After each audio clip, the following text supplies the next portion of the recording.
All right, guys, we are live.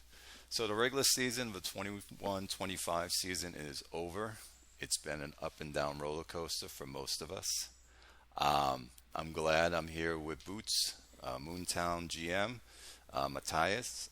Um, Everyone knows him for Mess Lewis, which we all mispronounce that team's name. We also You did have, well. go ahead, say You did well now. it. We also have Ryan, who's the new GM for Toronto. He's also on. And yeah, I'll let Tyus, you want to talk about your team? I have your team on the screen right now. Um, you went 8-8 last Yep, season. Let's see what you did last season.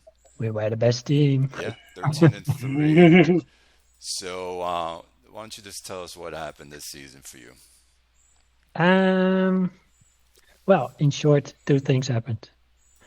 The first thing, we got in a little bit of a cap situation, so that made us lose a couple of players.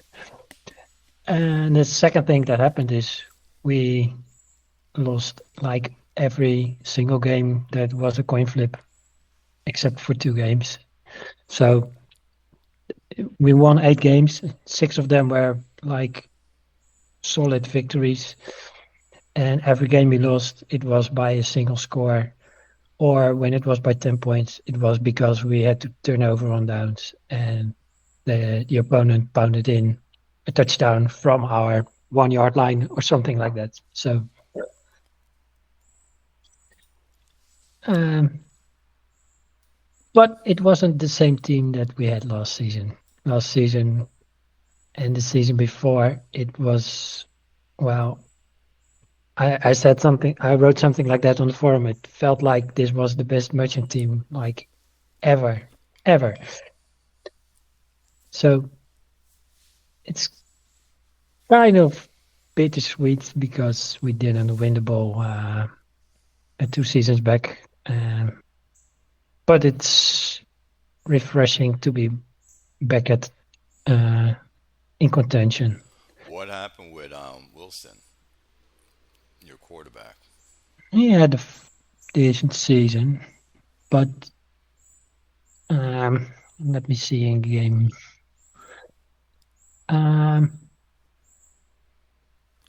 Well, at he least went. this season he didn't get hurt, so No, he threw for almost 4,700 yards. Yards per yeah. attempt 7.27, very good. 27 touchdowns, 15 interceptions, a little under 2-1. He had a passing rating of 81.7 this season. Last season he had Yeah. 86.7, which he only threw 8 interceptions and 20 touchdowns last season. So I think I'm not. I don't look at the quarterback rating too much, um, especially in the last couple of seasons. Wilson's avoid interceptions bar has been going down in the last 2 seasons, so you can't actually see it in last season's numbers with only 8 interceptions, but he's slowly, uh, invisibly declining. He's 39 years old. However, his bars look great. Yeah, his scrambling is still pretty solid too. So uh, that's Yes. why I really, really like this quarterback Is he the oldest quarterback in IHOF? at the moment. I'm saying in history. Do they usually go up to Uh, 39 years old? Have you seen it? I think we have a couple that were reaching 40. I'm not sure, but I think we had. But I mean, the game is hard coded for 20 seasons. I don't think the age is hard coded, but the game is hard coded to make every player retire if they are too old. But mm, uh, I I'm not sure. He could be the oldest, but I'm not sure he is. Well, you were 11th in total offense. You were 16th in third downs. You were 13th in points per game. but your defense was 6 points allowed, only 19.3. So your Right. defense was solid. Yeah, and the defense actually was the well, we lost a couple of players that were probably more important than I really wanted them to be. Um, Floyd Dillon had a great season. Uh, Dillon and my cornerback, McAnich, and the defensive tackle Dillon, those are the key players on the defense. Which one? McAnich, the cornerback, Oh, I got him. Okay. yeah, he should have been defensive player of the year last season. Yes. Uh, the guy was a freaking monster. Interceptions, fumbles, tackles. He was all over the place. So there's, yeah, I mean, this guy, a couple of games, it was like he turned the things around with a interception, return touchdown. I think he's been a key member in our better seasons when we were at the top in the league in turnover margin. Um, I think that's where we dropped quite a bit this season. And well, when you're relying too much on turnovers, it will hurt you. Well, let's see where you were on turnovers. You were right here, +5. So yeah, but it's, when you look at the last couple of seasons, we are like plus 24 and plus 21, Oh yeah, +21 last season. right? I mean, I don't mind interceptions on offense too much because sometimes they are just like the same as a punt. But and with Wilson, I knew what I got, and I still like his running ability more than I hate his dislike his additional interception or two. What are you going to do the coming year for 21-27 for your quarterback? Uh, Plan A was to stick with L. Schneider, but he's also out of contract. I didn't have enough space, and he had a bad uh, exhibition season. You know the week two changes. So I mean, he's not a fantastic player, but this guy was top 10 in avoid interceptions. He's been quite solid when we needed him when Wilson was hurt, but he dropped like 10 points overall, I guess. Something like that. Well, I can't see your screen. I'll look in my. Yeah, it's going to be tiny. On the recording, you can see it much better. Yeah, yeah, true. So he dropped a bit. It's not quite visible, but um, he's no longer plan A. I suspect Wilson will retire, and then well, we have 3 first-round picks, and we'll see what we're gonna do. You If Wilson always, doesn't retire, I'm going to try to rehire him because who's gonna want a 40-year-old quarterback? But well, let's see what he goes for yeah, on the market. yeah, uh, he probably retires now because he didn't take the money. But we'll see. You gave a bonus of 100 million, yes? I think you posted that, something like that. Yeah, I tried to give him a bonus of 100 million, and he didn't want it. Player agents are stubborn, just like me. So Well, you always come away with first round picks, multiple. yeah. So I'm sure you can take those multiple first round picks and try to get a quarterback in the draft if someone has a quarterback already to take your picks. Mm, I'll probably keep my eyes open to see if there's a guy like Wilson or Schneider around. Those are the type of quarterbacks I like. Uh, with 3 first round picks. we have some ammo to trade up, but you never know. Let me ask you a question. Your draft this year, was there a player out of that draft that did well for you? I think I had like 15 rookies on my team. The highest pick I had was at the end of the sixth round, and I kept four of the rookies on my team. Hmm. Mm, I have to look at the names to see which they were, but So there was no starter that shined for you. oh yeah, I had a seventh round safety who, well, is like he's a 46 rated player already. It's the guy with the Polish name, Schultz? Wilczewski. Oh, Chevsky. See, that's the kind of Hmm. safety I want, especially a free safety.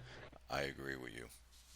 Zone Actually, defender, interceptions, play diagnosis, some run defense, endurance, so he can play all game. We don't need him on special teams because we have enough other secondary guys who play there. So this is like a brilliant find in the seventh round. yes. I actually I had a mean, player similar to him. it's always a crapshoot in the seventh round, so you never know what you get. But I keep my eye open for guys like this with a couple of bars that are very high and some are low. And well, this guy, he worked out. I like him. See See, if the other guys. it just goes to show you can find players late in the round if you can look for them. It Oh doesn't have to yeah, have these crazy bars, but the right bars that you need for that position, you can find them. I had a couple of undrafted guys that undrafted rookies that played a lot on my team. Uh, my nickelback, Matthew Oscasio. Well, he's not impressive by his bars. I picked him for his man-to-man defense and his special teams ability. And in Ben's metric, he was the misfit toy of the year. Yeah, he played 375 pass plays, two interceptions. Um, It wasn't even in the rotation early on in the season, but I had to put safety on injured reserve, so this guy went in, became the nickelback, and well, he did okay. Pass defense of 8.82.7. For this kind of guy, this kind of player, giving you those stats,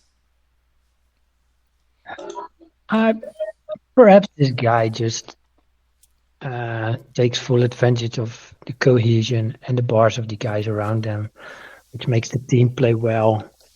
And then, well, this those numbers, those tackles, the interceptions, they have to go somewhere. So the nickelback will pick up a couple of those things too. I like your tight end, what he did. Oh yeah, this guy really carried the offense. 12 touchdowns, almost 1,300 yards. It reminds me of Chicago, Zappa. His tight end did the same thing, and he got him, I believe, I don't know, on the top of my head, I'm thinking that he picked him up in the fifth round or sixth round. Well, I got this guy in the first round. It was the draft right in the off season when my previous tight end was out of contract. I knew I didn't want the guy back. The guy named Anderson. He's playing for Chesapeake now. So when I saw this guy in the draft, I just had to get him. And well, he's been a fantastic tight end for me. He has. Last year he gave you 13 touchdowns, again almost 1,400 yards. 14 touchdowns a year before his rookie season. The, Uh, the, pretty the, fine. the main difference between the Anderson and Phylum is this guy makes the play when he needs to make it. And Anderson was the guy that would catch the ball on third and 10 and go like 8 yards and come 2 yards short and do that like 2 times per game. And this guy, he will just go fly and gain 15 yards when it's 3rd and 10 and move the chains and uh, save the whole save the whole team. I like. All I, right. I got to say, well, since this guy came on the team, well, the offense really got some wings. This season was a bit of a down season, but the season before we scored 500 points. It's just great, and it's got to be part of having a great tight end. I was kind of shocked that your season ended like this. In my head, I was expecting you to go again 13-3 or 12-4. Definitely double digit wins. So, Ah, I think I underestimated the importance of my running backs the last 2 seasons.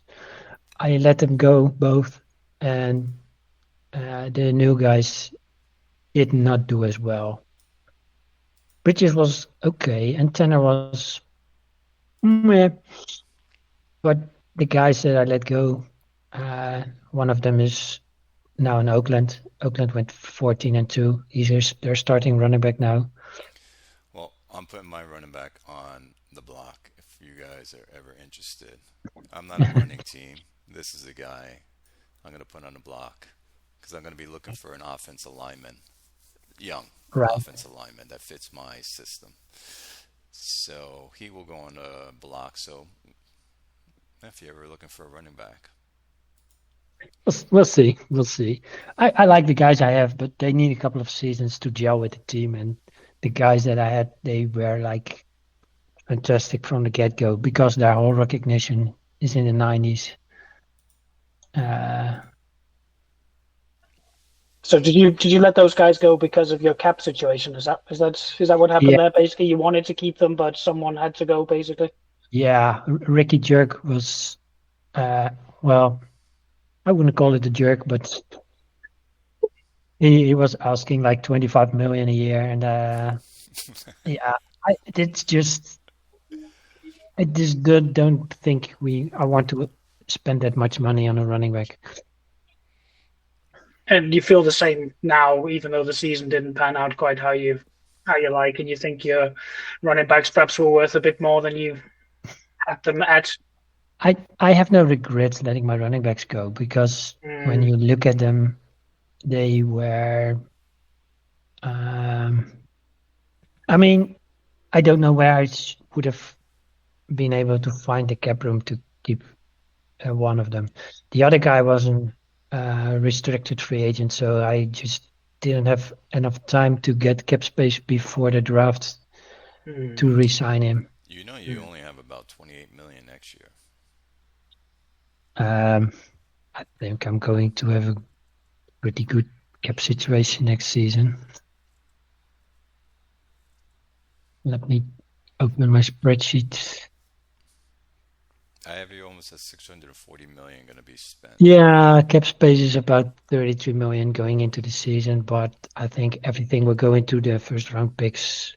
Uh, so it will look like I'll be out at about just under the cap with only 34 players signed, which is tricky, but it's doable. I'm used to at being 100 over the cap at the start of the off season. So Oh, that's wonderful. I yeah. love it. Yes, you work your magic. That is true. Well, that's part of what you see with this team now. Because when you do what I do, you push forward, or push to the back when the cap hits will come. But eventually, everything escalates, and you have to let go of a couple of play layers to afford the guys that you have given so much signing bonus that you can't even cut them because it won't save any room on the salary part of the deals. I'm going to ask you a question on your division. Where did you see you falling? And second, did the teams fall where you thought they would fall? I didn't expect my team to drop this hard, and honestly, I did expect Gothenburg to be in the mix, but more like both at the 10-6 situation. With Paris and Bordeaux, I just don't know every season.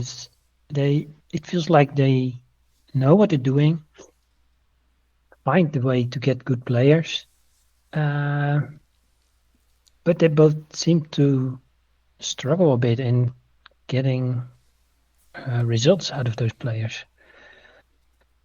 So sometimes they hit the what would I call it? Let's say that the margin is something like when they have a good roster, the margin is somewhere between 6-10 and 10-6. So if they do well, they will go 10-6 because the dice got their way. And sometimes the dice are just cruel, and the team goes 4-12 and or 5-11, and yeah, Okay. I think that's the kind of situation both teams are in. Yes, it seems like for Bordeaux and Paris, they'll be strong in the very beginning sometimes, and then the wheels fall off somewhere in the middle for some reason. But Paris has been Wyatt. He's been taking his team and getting there. What did he do last year? I know he was up there. It was 8-8 last That season, was 8-8. The year and before he was nope 6-10. and 3 seasons back he was tiebreakers away from the playoffs. So it's yeah, a little bit up and down. Hmm. All right. Boots. Yeah, I can get your team up. You want to tell yeah. us? If we Yeah. if we have to, yeah. So you went four Been and 12 this season, but last season you were 7-9. So 7-9 and playoffs the year before that. and then So yes, you went 10-6 in 21-23. yeah, So yeah. what happened? Um, yeah. I'm not too worried about it. This season was basically kind of stillborn because in week one I lost both my starting offensive tackles and my OF with serious injuries, so they were both out for the full season. ouch. Uh, Oof. Severe hamstring on the left tackle and ACL on the right tackle. So that's a really nasty start because that O line is kind of in the middle of being rebuilt. I inherited a lot of quite old, expensive, not particularly good O linemen from the previous GM. So we've got very low cohesion. Only the center really is carrying any cohesion. So the center is the only vet. He was out injured for 5 or 6 games this season as well. And I think if you look, for example, opponent pass rush, we could not keep the quarterback upright at all. So we were 31st in Hmm. preventing opponents from having pass rush success. So that's, yeah. And when you don't have any cohesion there and you've got kind of, undeveloped rookies at guard and just guys off the street at tackle, you can't run the ball either. It's very difficult to have any kind of meaningful offense. So the running backs are okay, but they're just running behind nothing, right? So they're also just getting killed at the line of scrimmage as well. So yeah, it's one of those seasons, right? And when I started to rack up a lot of close losses in the first half of the season, and we were kind of 2-7, 2-8, something like that, then the season became more about, let's say, getting some starts for some guys that are going to go on to be mainstays for this team over the next 10 years. So in the draft, last year, I drafted a cornerback in the first round and the second round because I'm also having to make over the secondary, and I'm really happy with those guys. They're going to be good, but again, the cohesion is really low back there, right? So it's more important to get their development up, but it's hard to win under those kind of conditions. So this is a guy I took in the first round.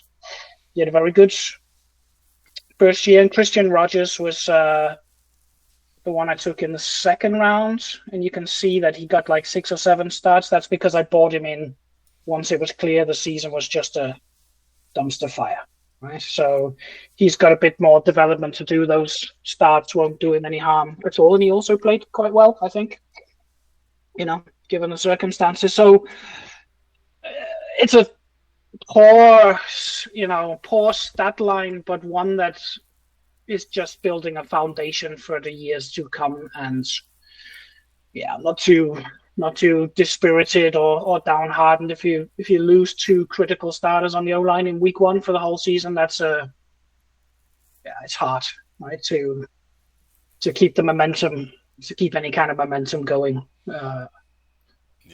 In that situation. So hopefully those guys will be back and not lose any. Hopefully they don't drop as a result of their injuries and be ready to start again next year. And I think I would expect us to be a lot more competitive. Let's get this person on. Yeah, 26. I guess it's Melman, is it? Yeah. Your offensive tackles are both probable with 1 week to go, and they don't have the watch closely thingy. So they should be fine. Yeah, I think they're going to be okay. It's the ACL, this guy with the ACL damage to his knee, even though he's kind of maybe rated probable, I mean, no way he's getting on the field, right? No. Yeah. That's begging for him to tear his ACL again and be out for the rest of his career. Absolutely. Yeah, exactly. And he's a previous first rounder, so that would be an expensive hit to take. Yeah, this was the other guy that he's usually starting left tackle. He maybe doesn't look like an absolutely premium left tackle, but I quite like his capabilities for his cost. So I will be happy if this guy starts for another 6-7 seasons out there, to be honest. So let me ask you a question then, Boots. Do you know what to work on this offseason to get your team back into that playoff position? Yeah, because I'm working on it already. I mean, the idea to rebuild the secondary is because at the moment, the main threat, the main team to compete against is Outer Banks. And they're pretty stacked for good receivers, tight ends, and so on. So I need to be able to stop the pass against them in particular. So that was, a big part of the motivation about rebuilding the secondary through the drafts last year. We're already very good at stopping the run, which is usually the main factor against Cap City and Texas. Our opponents got like less than 3.7 yards per carry when running the ball last year. So we're fine there. I think the other thing that I'm mostly will look to is I'll be looking for a new offensive coordinator, I think, because a couple of years ago, after we made the playoffs, we got raided and I lost all my coordinators, and we had I got kind of left with a bit of a situation in terms of schemes that I didn't really expect. And we picked up a spread coordinator, and suddenly, all the plays in my playbook went from being, good or better fit to being really poor fit with that spread scheme. So I tried to sort of rebuild my offense to do something similar. We've got the 2 tight ends that are 2 of the big weapons, right? But that's not really a very good fit with a spread. So I think this guy Copfield will probably go in the off season. I will get something that fits a bit better to the sort of offensive weapons that I've got. And then quarterback is still a bit of a question at Moontown because This guy has been starting again just to get his development up. He could be a backup, but Giluli was good for a couple of seasons. He got 31 touchdowns 2 years ago. Got 24 last year. That's not too bad, although with the kind of, we do a lot of downfield passing, so I would expect that number to be a bit higher. But, behind a really bad O-line this year and in a weird spread system that wasn't working, he just dropped off a lot, right? And his bars also have gone down he's lost about 8 or 9 points of overall. And that's a shame because I'm not sure if that's going to make the difference between him being a good starter and just a game manager kind of guy. I still like him. I will start him again next year, I think, but I'm not convinced he's the answer. So at some point I might need to address that as well. Yeah, would you be doing that in this offseason? Well, I mean, I'm going to have draft position to maybe do something about it. So I might. I don't know. It depends what's there, of course. I think at the very least I will probably make a couple of later round QB picks just to see if I can find something a bit random while using this guy as a serviceable starter. But we'll see. We'll see. I'm not sure exactly what the answer is there. Well, you were 24th for points allowed, actually 25th for points allowed. So you allowed 24.6. And your offense, as you just said, wasn't doing anything, only did 18.6 per game. So but those numbers they're going to be better next year for sure. I'm not worried about that. Now, like I asked Mateus, where did you see yourself this season before the wheels fell off for you?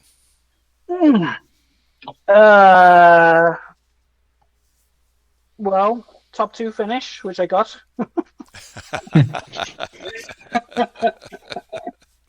I thought that probably we would go toe-to-toe with Outer Banks and be kind of, 40-60 in his favor to take the division. And then we'll see if we managed to do enough to get a wild card position. I mean, I was thinking 9-7, 10-6, probably the best I could hope for. But once all those injuries came in, so it was the tackles, but also the center was out for nearly half the season. Right, it was just an absolute shit show, to be honest.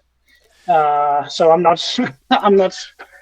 too worried about having a big underachievement about what I thought we would get. It's just one of those seasons, and hopefully the same thing is not going to happen again for a long time. Who's your rival, by the way, in that division the most? They all are, but there's one specific one. Who is that for you in that division? Yeah, at the moment it's Outer Banks. They're the most consistent performer, I think, and they set a kind of unique challenge because they're quite multi-dimensional in how they attack you. So it's not easy to stop them, I would say. So those games have the most. That's the kind of the next hurdle to try to get over, I think, in terms of if you can consistently split those games or beat them twice every now and again in the season, then we'll be doing well, I think. The thing is that you guys are all 4-12. That means you're going to have within top 10 picks. I know. Oh, we're all going to be in the top 5, I think. No, you're going to be top 3. Top 3. Top 3. Already calculated it. Everybody's going to be picking great players in this draft in your division. So it's going to be interesting to see next season how it plays out. It is. That's gonna complicate things up the top end, right? Because I guess no one's gonna move picks with each other. Yeah, it's gonna be interesting. Oh, we got someone else coming on. Hold on, guys. Let me just. If there's a couple of nice QBs at the top of that draft, though, it's a good time to be in the top 3. What's going on, Millman? How are you, Hey, by guys. the way?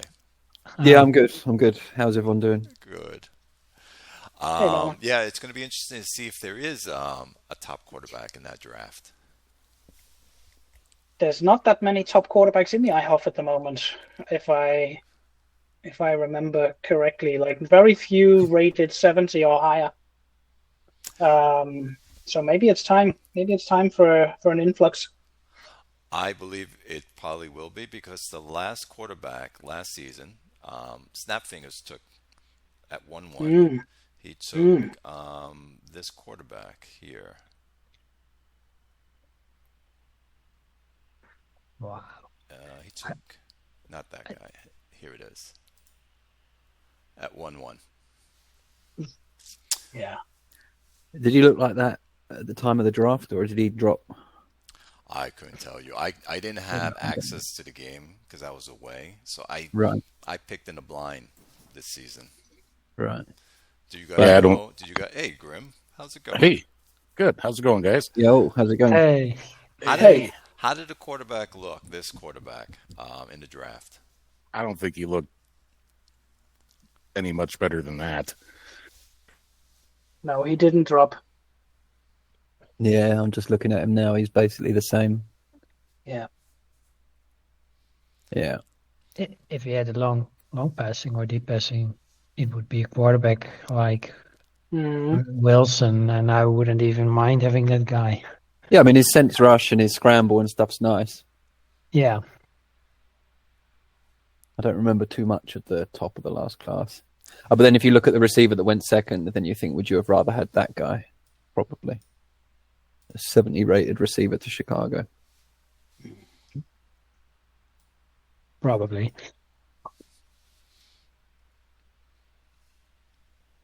Yes. But when you need a quarterback and you don't need a wide receiver, I can see it. I have a feeling, it's just my opinion, that there'll probably be quarterbacks in this draft. And it'll be interesting to see how many people throw picks to get those quarterbacks. If they really need a quarterback.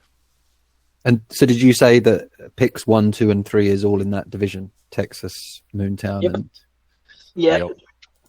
And I got 3 divisional wins, so I screwed myself on a draft border. Yeah. right. So Wow. you're third, are you? I got 3 divisional wins and I beat Tucker. And that was it.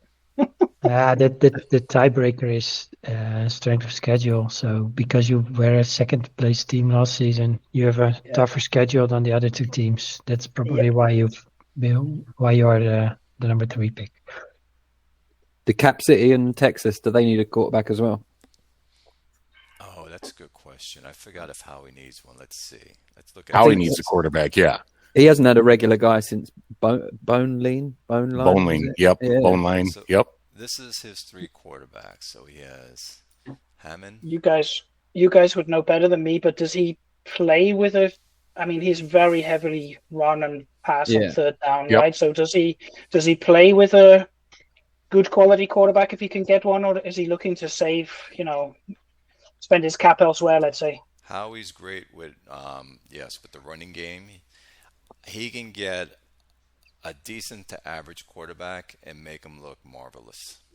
Yeah, but he's also had some pretty good ones throughout his career over there too. I mean, I wouldn't, if there is a great generational QB at 1-1, he's at 2, isn't he? Yes, Cap City's at 1. Cap City will take a quarterback if there is one, but Yeah.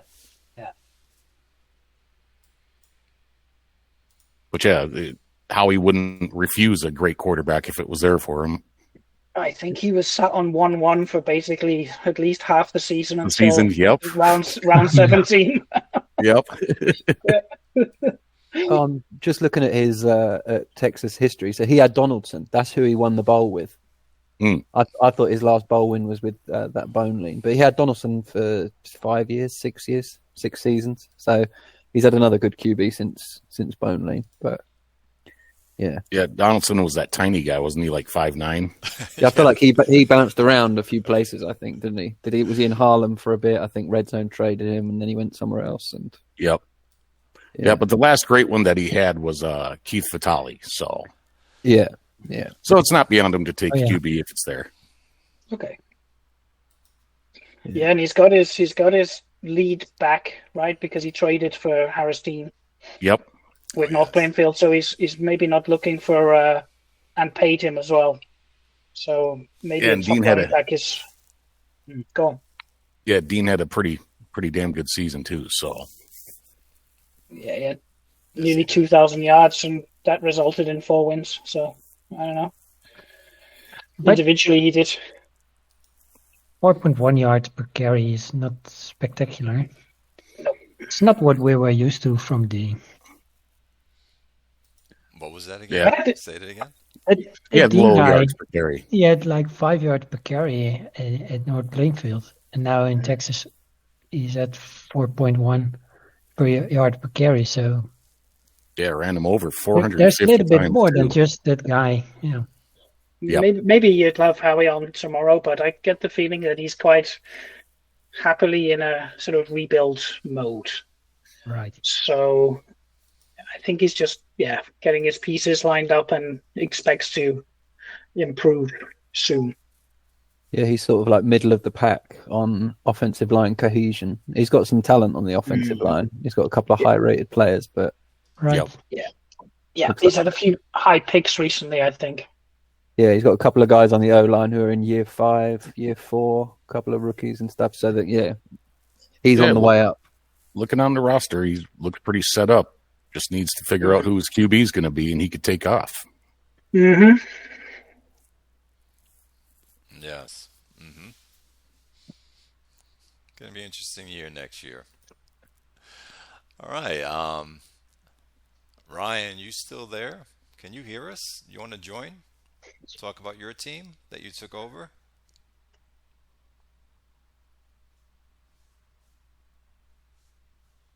I guess he doesn't have access to speak. Yeah, maybe he's just listening. How about you, Mel? Why don't we get your team up since you're up next? Yeah. Let's get Did we talk about our division? Have you spoken about your team and stuff? No. We started with Mateus, talked about his team, Merchantman. Then we just jumped to Boots. He talked about his team. And now we're jumping to you. Okay.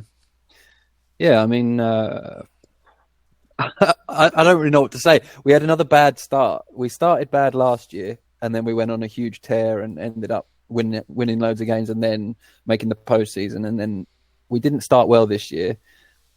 Well, we were 1-3, and it was looking like another bad season. Can we salvage it? And then we started playing a bit better, but we just kept dropping all our divisional games.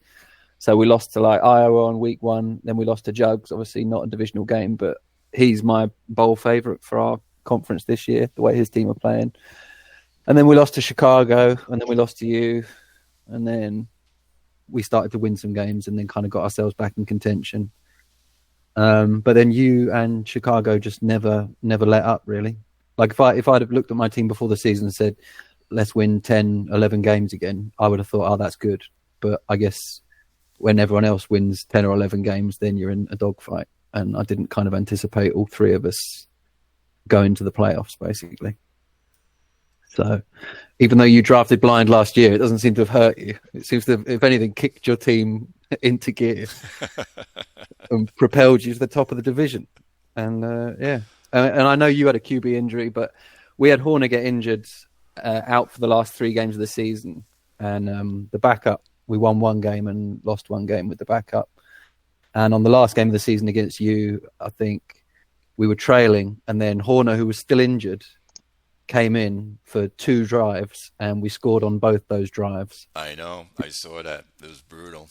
It was crazy to go up. And then I was watching the Soul Vision on the top right as well, because I needed Hanalei to lose and something else to happen.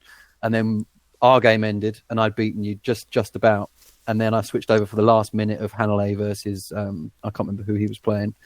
But Hanalei drove up the field and then got held and tried to kick a long field goal, missed it. And then his opposition hit a chunk play, put him in field goal range, and he kicked it with 3 seconds left. And Hanalei was out, and we were in the postseason. So awesome. That is awesome.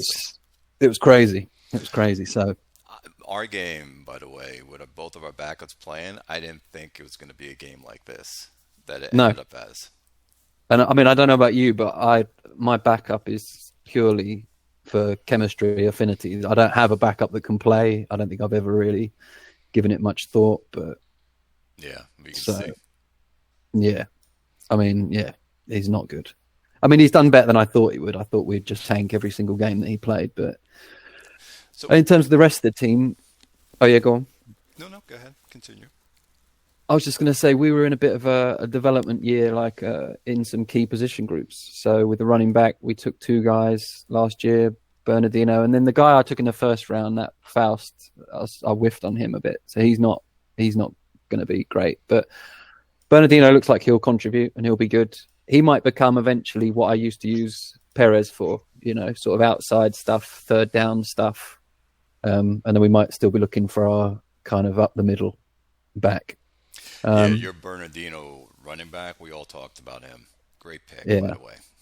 Yeah. I mean, I didn't. Thing is, when I took him, I wasn't like, oh, he's going to be a sleeper or whatever. He's going to be really good. I didn't think his bars would hold as well as they did, or he'd be as useful as he's proven to be. But it's been a pleasant surprise. But that's the hard thing is, for a running team, I don't ever actually feel that confident with my ability to evaluate running backs. I don't know if that's something that everyone feels, but like with running backs, unless I'm picking in the top 10 and I'm looking at a stud, I never kind of know, oh, this guy could be good value here or this guy could be like that. Because I've taken a few different guys and some of them have just dropped or some of them have just not panned out. And yeah, running back evaluation is not my strong suit.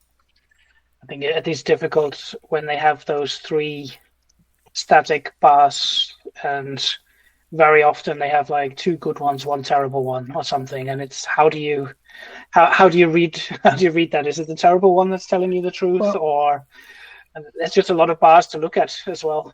Yeah, I mean, and the route running and the whole wreck and the split between the soul and all that, it all ends up being a bit, Yeah, I talked about my 2 running backs that I let go this offseason.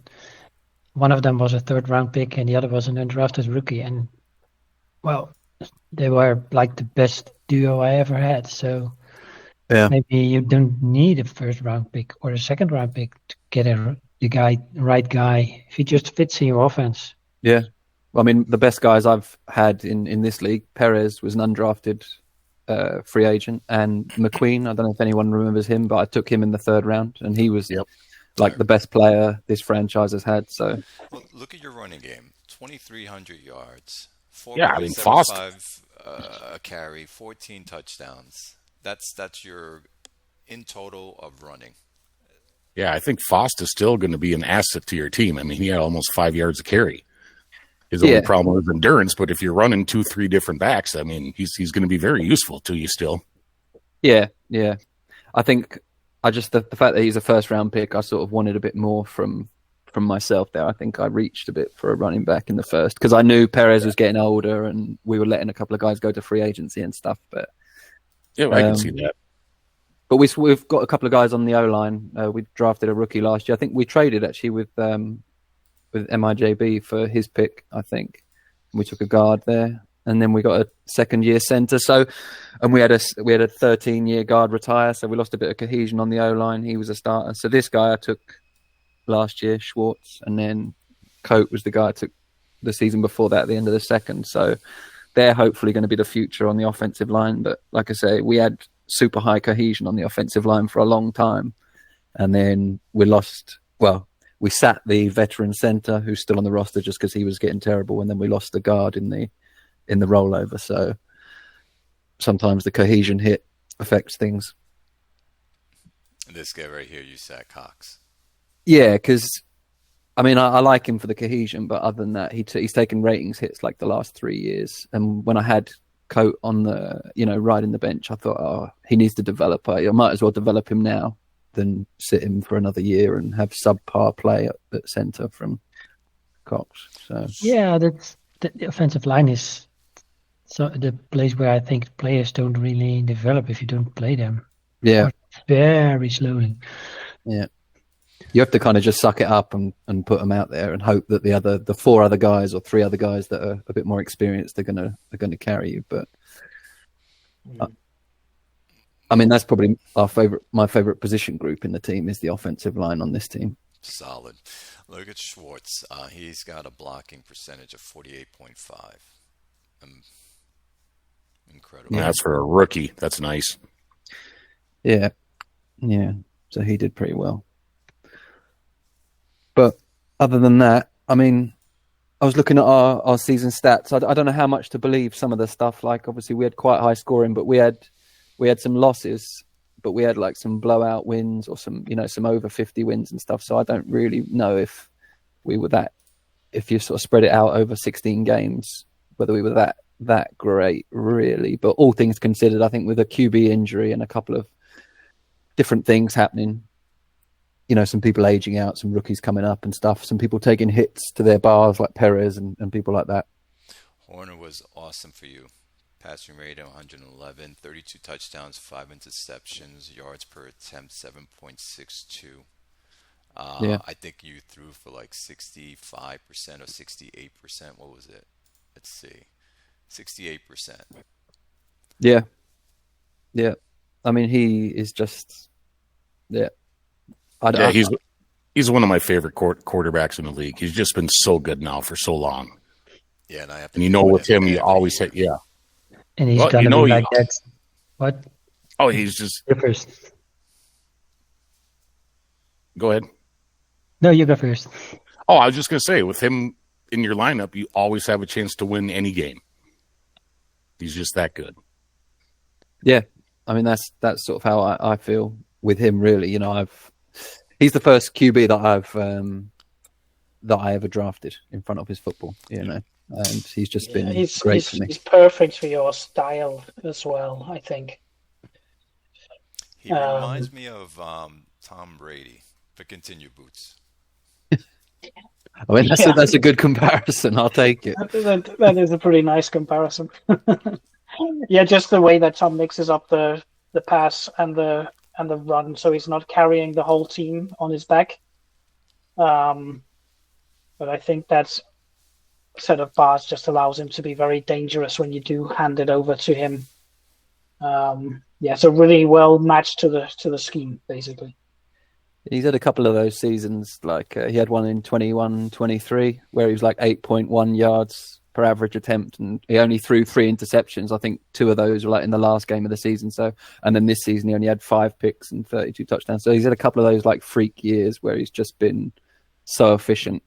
That was the season you won the ball too, right? I think so. The 21-23, 66%, 4,000 yards, 8.10 yards per attempt, 38 touchdowns, 3 interceptions. Tom Brady right there. He spreads the ball out to all his players. He's got the tight end at 98, his wide receiver 76, the other wide receiver at 59, another wide receiver at 73. So everyone's getting the ball. It's, like Boots said, efficient. Yeah, I mean, we have to do that because we have never had like a stud receiver. So we've had a couple of guys that have boomed like that. Blaylock, if you look at him, the second guy, I think he was undrafted or a late round pick, but he was a pleasant surprise. Yeah, undrafted, and he was a huge surprise for us. So other than that, we just try and cover kind of route running bar as a primary, and then a couple of the secondary and tertiary bars, a bit of big play, a bit of courage, a bit of getting downfield where you can get it. But we have guys, role players. So we might have one guy who's got 2 of those bars, and then another guy who's got the other combination of route running and something else, and then we have to try and fit all that into the game plan. So just enough to offset the run game, basically. So all those guys, their route running is just decent enough to be able to spread the ball. Yeah. Where did you, like I asked everyone, where did you see your team ending up, and did you see our division falling the way it fell? I mean, I'm a pretty pessimistic guy. So like every time, training camp and PS2 rolls around, or even the draft, when the draft's going on, I'm always like second guessing my picks, looking at my board over and over again. If I make a trade straight away, I'm like, oh, did I do the right thing and all that, But I think 10 games is probably where I saw us, I think, because I think we've won 10 games for the last few years, 10 or 11. So I'd hope we wouldn't drop off too much from that. But I definitely didn't see the rest of the division being as competitive. Maybe either you or Chicago, but not all three of us being like that. And really, I'm lucky to squeeze into the playoffs this year. It should just be, you and Chicago, I think, based on how I felt like my games played out when I was watching them and stuff. But yeah, I mean, did you see your season going like that? We went 8-8 last season, so I thought we would go one more game or maybe 10-6. So not too far off Yeah, you disappointed me. because of Donovan is his second year with us, and so I was figuring Donovan would do much better, which he did this season for me. So yeah, but I didn't think I was going to take first, not at all. Yeah. I thought it was going to be between you and Chicago. And like you said, when we were playing, it was a dog race. It was like a brawl. Yeah. Nobody was giving in at the end of the day. No, I mean, all our division games have always been tough. Even if I've been on a run, making the playoffs or whatever, and maybe Chicago hadn't been doing that well after they had the few good seasons, I'd still lose to Chicago, or I'd drop a game to you, when you weren't doing that well and stuff. And it's like, really, momentum and form and all that sort of stuff goes out the window, I feel like, in our games. It could go either way. Correct. Chicago, I got to tell you, Zappa turned his team around. He was 4-11-1 last season. And he brought his team right back into it. Yeah. Impressive. Hats off to him. Scored the second most points. Yeah. Their passing game is just difficult to contain. Chicago's going to be dangerous in the playoffs. He will Really, really. He will. I mean, he took Nutile, your old running back, from Harlem. He had 15 touchdowns last year. I know. Yeah, that's insane. I didn't think he'd do that well. No. Holy shit. I was saying to myself, Red Zone's probably looking at this. And look what he did with him. 15 touchdowns. I didn't realize his other running back had fallen off that badly in terms of his ratings, because he was like a 70 rated player, only 80 rated player in his fourth year. I mean, he's getting on a bit. He's in his 8th season, but he's down to a 38 now, that other running back. But look at Nutile's hole recognition. It's only Yeah. 37. Did he get all the red zone carries? He must have done, Something surely. like that. Yeah. Yeah. I mean, Yeah, the rest of his bars are good. Like the speed to the outside and stuff is good. So Yeah, I think Gerald Crane fell off a few seasons ago. He was talking about that. Yeah, he fell off. It was probably 2024. So yeah. not this season, but last season he just took a major hit, and now he looks like shit. Nutile. But Crane still has the cohesion, so Yeah. Nutile gave him 1,900 all-purpose yards, 20 touchdowns. 20.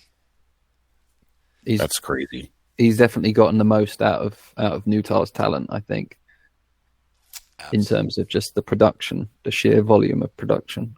Absolutely. But yeah, credit to Zapperman, because like you say, he had a rough season the year before. So, But and he was someone at the start who used to ask for a lot of advice and stuff, and, was trying to figure things out on the fly. And I think when you're doing that, you can have a few bad seasons, and in the videos and stuff, people were giving advice and sometimes wondering about decisions he'd made or whatever. But, for a good number of seasons now, he's been pretty competitive. And then he had a dip, and he's shown that he can take the team back up again. So that's all good stuff. That means more headaches for all of us. I actually like that our division is very competitive, because I when like that we too. win, it means something. Yeah. Yeah. And like when I saw that, when we play each other, like on the last day of the season, I see that on the schedule, and I think, God, that, if that game will mean something, that'll make it even more fun to watch it. So Absolutely. I like it. But what about so who was your QB? What's his name? Oh, my QB? Yeah. Oh, it's Donovan. Donovan, that's it. Because he's a bit of a journeyman, isn't he? Someone Grim knows quite well, I think. Yes. Yep. This was Grimm's guy. Grimm couldn't sign him. He wanted too much money. I saw him on the free agency market, and I grabbed him. I mean, and 600 attempts, and you still managed to get 7.6 per average per attempt. That's pretty impressive Yeah. to be that efficient at that volume as well. Yeah, my running game, as you can see, is beyond awful. Um, so, like I was telling everybody, I'm putting this guy on the market, that running back, and I'm trying to get a lineman, a young lineman instead. And I'll just Oh, go with average running backs. I don't right. need something crazy that's going to cost me a lot of money at the end of the Yeah, day. yeah. Um, Very happy with Donovan. Donovan, it's too bad that he has turf toe. He's not going to be playing in the playoffs. I've been keeping him in the starter lineup in hope that he would play. But of course, with turf toe, they only play a couple of downs, as you know, and then they're out and the backup comes in. Well, That's such a you have to rough yank injury. up the what is the you have to yank up the play injured if you want the guy to be on the field. Say it again. You have to Oh, if you go to game plan details, I think. If yeah you go to game day and then game plan details, there's a setting where you can say, I want it to play them even if they're really injured. I don't know if it will force them onto the field even if they're completely messed up, but I think it just gives you a better chance, doesn't it? I'm going to do my it best in the does playoffs. it does, but because he's only 47 rated, then the game might still interfere and put him on the bench. Yeah. I mean, he's not playing like a 47 rated QB. He had a good season, I think. Yeah, he had No. a very good season for me. Running backs, crappy. My wide receivers, love Powell. I know Yeah. you don't like him. No, I hate him. Look at that. I mean, that is just disgusting. That just makes me sick looking at that. And I mean, you got him at pick 114. I know. The fact Yeah. that guy made it out of the top 2 is... But he sold the farm to get this guy. Yeah, well, it looks like it was worth it. I mean, if you can get good production out of him for... Yeah, in retrospect, years, I should have it's- picked that guy, not traded a pick. I'm surprised, by the way, he dropped that far too. I think a lot of people didn't see what he can become, and he also jumped. Yeah. He looks amazing, pal. So these are my three wide receivers that help Donovan do what he has to do. So Yeah. Powell gave me 14 touchdowns, 1,400 yards. On Utah, I think that's how it's pronounced, almost 1,200 yards, 10 touchdowns for him. Second year for him. He looks like a nice over-the-middle guy with that courage bar and the route running and stuff. I mean, he can catch, slants or ins over the middle or whatever. Yep. And they'll catch about 60% of the balls, which I'm happy with. And Mick Yeah. Williams, I dropped him now into a slot, which I should put him into an X formation because of he's got no courage and stuff like that. Yeah. So I'll probably change him up next season. So running game, I mean, wide receivers, very good. My tight end got hurt, but they're serviceable. They get me what I need. And I spread the ball out to all of them. Yeah, and they're all pretty young as well. So they all No have one- that same. If you see my tight ends, they all look the same kind of. They're like almost a mirror image. Yeah. I would play that Kasari guy for sure. Yeah, he looks nice. So you're not that fussed about a run blocking tight end then? No, because my No. running game is beyond awful, so I can care less about that. Yeah. I'm more about taking care of my quarterback and keeping him upright. Because if you see my linemen, I got this guy. That's not my team. You wish you had that guy. Yes, I do. If I had your lineman, absolutely, I would love it. No. So this is the guy I got this year, by the way. Oh man, he's even better than my guy. So he was. Yeah, I like him a first lot. pick. Yeah. And you say you hadn't seen the draft. You just set yourself to what best player available or something in conscriptor and just let it roll. I went by what do you call it again? Combines. So I looked at the Okay. combines and I picked this person. I was going to trade out, and what's his name was going to trade with me. I think it was Tops or whatever, but we couldn't get a deal. And the deal was I wanted the first next year and a second this year. And he said he doesn't have a second. So I said, I'll do a second next year then. So I'll do a first next year and a second next year. And then we were going to go a first next year and a third next year for my first this year. But somehow we didn't get it done, and I wound up picking Walton, which I was very happy that I stayed and took that pick. Yeah, he looks good. Yeah, very good. And he'll be around, if you can keep him for his whole career, he'll be solid. But my guys are usually just pass blockers, as you can see. Yeah, what do you think of that left tackle you took in the draft last year, Clay? The one who is just one bar, basically. This guy, by the way. This one, yeah, okay, he's got endurance as well. So I look at this sack percentage, right? It's a little high. I like to be at 0.5 and lower, but it was 0.7. And he's not fully developed. Yeah, and he's a rookie. Yeah. He dropped back 718 times, right, and only allowed 5 sacks. Yeah, Not that's bad. good. Yeah, very good. He's got high intelligence. I mean, This is the kind of guy that would tempt me to put a big power rusher on the outside, on his side, and see what happens if I was playing against you. I'm sure he's seen many of them because of I know Melman has, and I know Chicago has. Also Iowa, which I wanted to talk really quickly about Iowa. I'm actually shocked that he fell. I actually thought Iowa was going to be right up there as well, and he. Oh yeah, after going 4-0 for sure.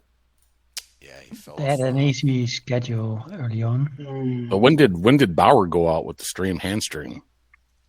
I think it was at the end. there's a lot of QB injuries this season, by the sounds of it. Everyone's QB is getting banged up. This guy, Harnish, he's been solid for me. Yeah, I remember when you drafted this guy. I love this guy. Look at those sack numbers. Click on his stats. So he see gave it's me like- 9.2 Yeah, that's crazy. for pass rush percentage.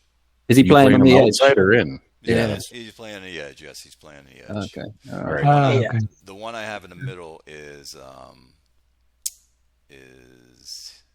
where's my? Do you run a 3-4, Clay, or a 4-3? Yep. He runs 3-4. He runs 3-4. Yeah. Yeah, I remember when you drafted Harnish. This is the guy I have in the middle. So I have him as my defensive tackle. However, he almost got 10 sacks. I mean, when you got Harnish on the other side, I think there's bound to be some spillover, isn't there? I'm trying to, because I know you like to run, I'm trying to get as many run guys on the edge to go against you. Right.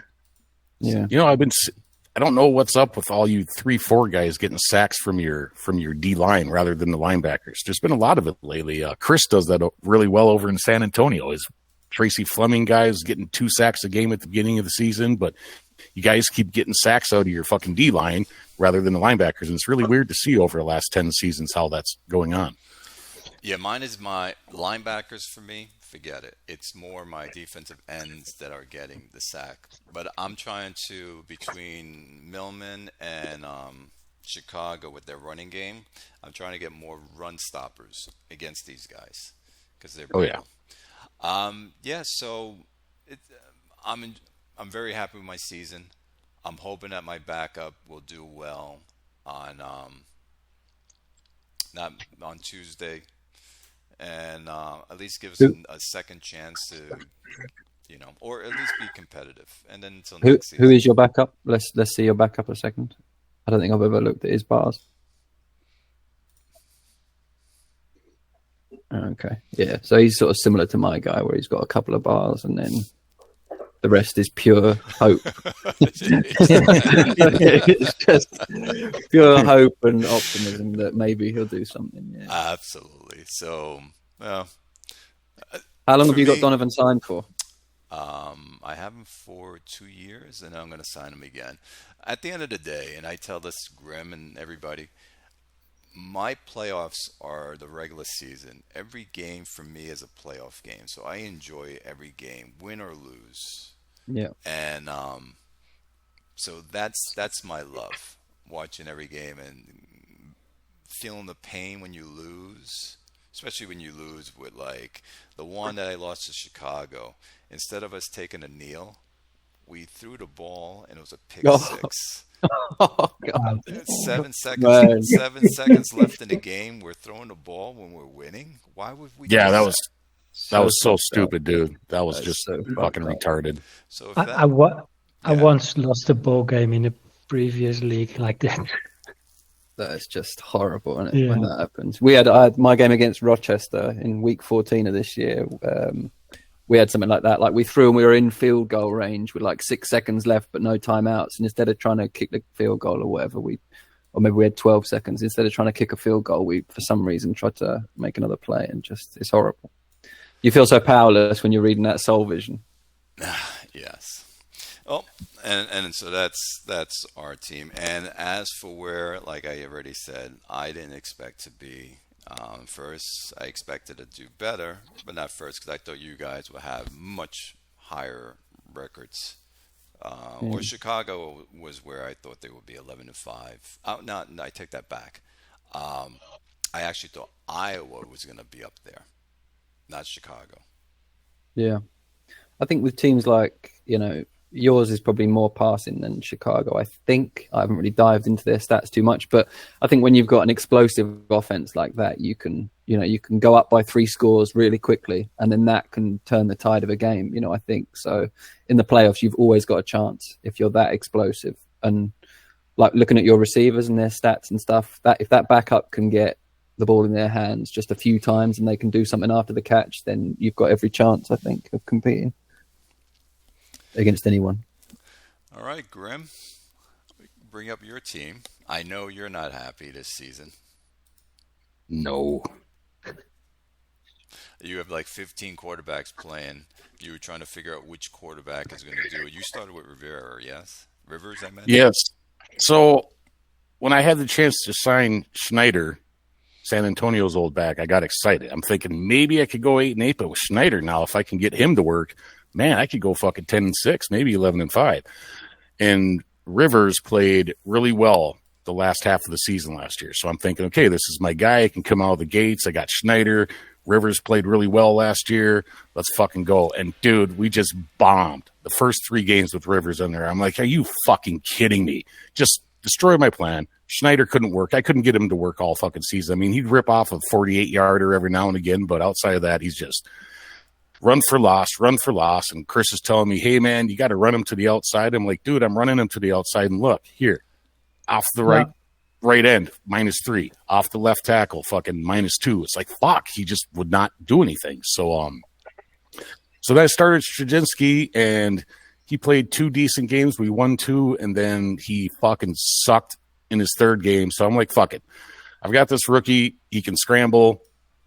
I'm just going to get him his 8 starts so he's an affinity. So if he's going to be a backup for a while, he's a great kick holder. I'll just get him his affinities for the rest of the season and see what he does. And he played okay in a few games, and for the most part, he just didn't play well at all. But obviously, look at the bars. He's not going to play well.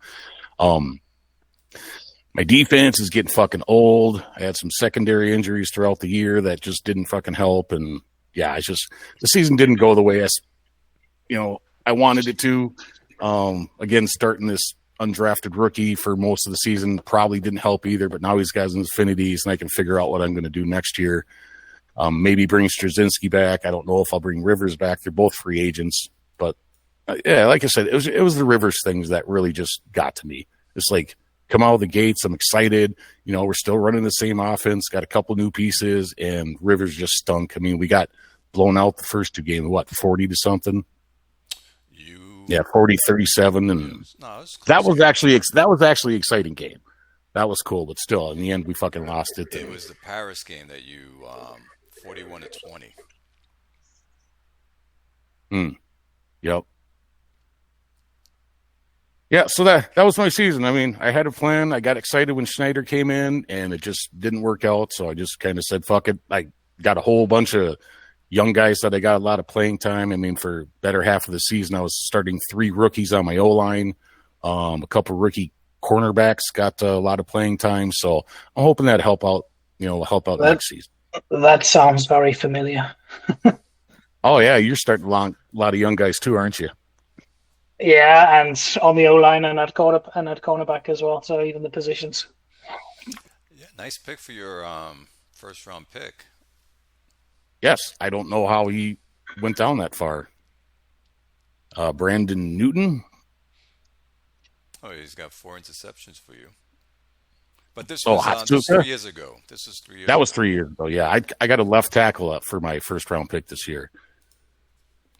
Who is that? Let's get him up. Brandon Newton, and I don't know why he fell so far. Nope. I guess it wasn't super far, but I was pick 16. Yeah. Was he picked at? He looks great. He looks amazing. That's smart. He's 22 Yep. years old. Yeah, that run bar is a little bit lower than I thought it'd be, but again, he didn't have the best dash either. So I'll take him off your hands if you don't want him. Don't do it, Grim. Don't do it. no, he's going to be my left tackle for life. So Yeah, he looks good. He doesn't have the run bars for Snyder. He should. No, So but I don't have a whole lot of guys with great run blocking anyways. I kind of stick to the pass blocking too. Well, the thing is with Schneider, he's old. He's an 8-year running back. He lost some of his endurance, lost some of his whole recognition in the offseason. Yep. It's He's really it's not a that bit of a old. gamble to sign a guy like that in the offseason. Yeah. Because Yeah. if he doesn't drop, he might do well, but he's not going to get better next season. There's that No, I don't thing. think so. He's only 28, but he's just been used a lot. So There's that thing in the help file where it says about endurance and players like economizing their performance. You know, if they've got bad endurance or whatever. Because I've got a lot of low endurance running backs as well. That's why I'll tend to try and get loads of guys to sort of spread things out a bit, because I'm always scared of someone, you know, taking a drive off or whatever and just going for negative yards on like 4 runs and just killing our drive and stuff. So yep. Yeah, but that's what I was doing with Schneider too. I mean, it was getting him, 10 to 15, 16 carries a game, and that's about what he could handle. But again, he just wasn't running well. But that's also because starting all those rookies and I think a second-year center for most of the shit, our cohesion was just garbage. yeah. Yeah. Because he's still getting 1,300 and 1,400 yards in San Antonio. So Yep. you got him in free agency? Yeah, I only signed him to the 1 year. That's all I could. So he's going back in. those are the best kind of deals, though, man. I think when you, that's why I always have cap money left over, because I'm not very brave when it comes to giving out huge contracts to like aging veterans and stuff. So if you can get a guy like that on a 1 year, I think that's a good investment. It's better than just having cap sitting there. I Did think he I want more than overpaid a for year? him too. Was he looking for a longer contract? And No, settled he for 1 year? was after free agency, so on the point where you could only sign him to a 1 year deal. Yeah. But I way overpaid for him. I paid $25 million, and the highest other bid was $10.4 million by Houston. So Yeah, but I mean, what else can you do with the money? yeah, exactly. I had it, and I really wanted him. So Mhm. You're getting some nice numbers out of Harden still. That he scorched me a few years ago. That guy, is he the? Oh. Yeah. His catch percentage sucked really bad this year, with 44 catches for 1,000 yards. I mean, I'll take it. Yeah, and what was it? His yards per target. I feel like I saw. Oh, per target was bad. Per catch was good. He Oh, was was, it? 8.8. Per target, Yes. Yeah, what no, was that's good. yards per catch? That's very good. His yards per catch, is that on the website?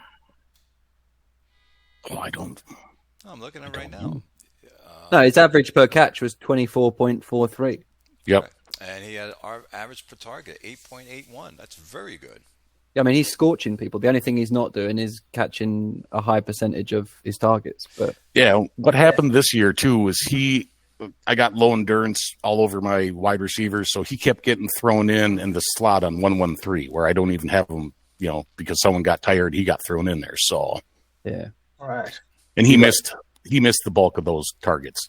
yeah, I love these guys that can't be doubled and have these huge bars elsewhere. Yep.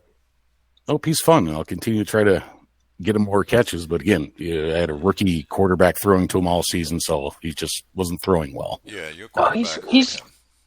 he's the guy that went the same year that I got Mac Burrows. Yep. Yeah.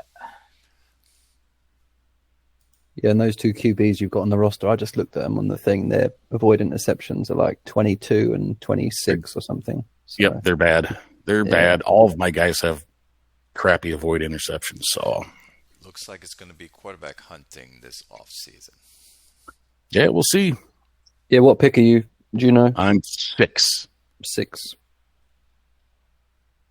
So maybe there'll be 3 quarterbacks and 3 wide receivers. That would be very nice, wouldn't it be? Yep. But if there's a stud running back at 6, I'll take that too. I've been missing a great running back since Worcester retired or crapped out years ago. Do you ever trade out, Grim, if someone comes to you looking to make a trade, or if you got a high pick, or do you like to just make your pick and get the good player?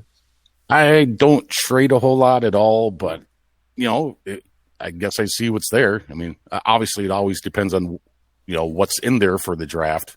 Yeah. And what's available when you pick. I suppose if it, came down to it, I wouldn't be opposed to trading down or out. If I can get a deal like Bob, someone sees a stud running back up there, give me 3 first-round picks for pick 6. Fuck, I'll do it. I'm going to ask you a question. Let's say there's a stud running back there, like Meza, and a stud quarterback. Who are you taking? Probably quarterback. Yeah, I'd probably take the quarterback. I think you have to, don't you? Just for the reason that Boots said earlier, like there's not that many good quarterbacks in the IHOF pool at the moment. Yeah, and it's been so long since I don't think I've had a stud quarterback since I came into the league and had Lincoln Gehrig. But outside of that, I've just been working with, 40 rated guys, 18 rated guys, 30 rated guys. Who was that guy that you kept trying to make work that Jugs always used to ride? Oh, give me shit about Mike Shelley. Mike Shelley. The big fucking Italian who's like 6'5", 235 pounds. Yeah. It's too bad this is a hyperlink that you can click on the player here. Is he? I wonder if he's still in the league or if he's retired now. Or what. Oh God, I don't think so. He would have to be out. I don't even know how to get to him.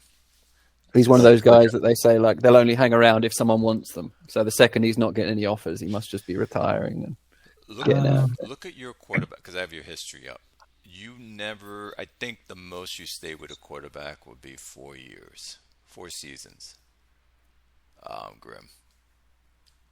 Yeah, well, I'm looking at your history. so the last time I had someone stick around for a while was Wagaman. Yes. 1, 2, 3, 4, 5, 6, 7, 8. Yeah, Wagaman 8, 9. Yeah, they all 10. been pretty much for the last 20 seasons. They all been like 2-season guys, maybe 3. Donovan did very well for you, by the way. He took you to the conference. You went 12-3-1 with him. Yep. Is Christensen the same one that was in Paris or Bordeaux or something like that? Was that a different Christensen? Someone picked him up. I'm checking now. It takes a second to load. So I feel like he was a starter somewhere else as well. Nope, no starter, but he was on OBX for 2 seasons and 1 season in Atlanta, and now he's retired. Oh, I must be thinking of someone else, but yeah. And when you won the bowl, Hastings, who's that guy? God, he was awful. Well, that's that 18 rated guy. Oh my God. And I think he was starting on Houston not long ago. Oh, Fort Wayne. Last year started him 10 games. He's still living off that bowl winning season.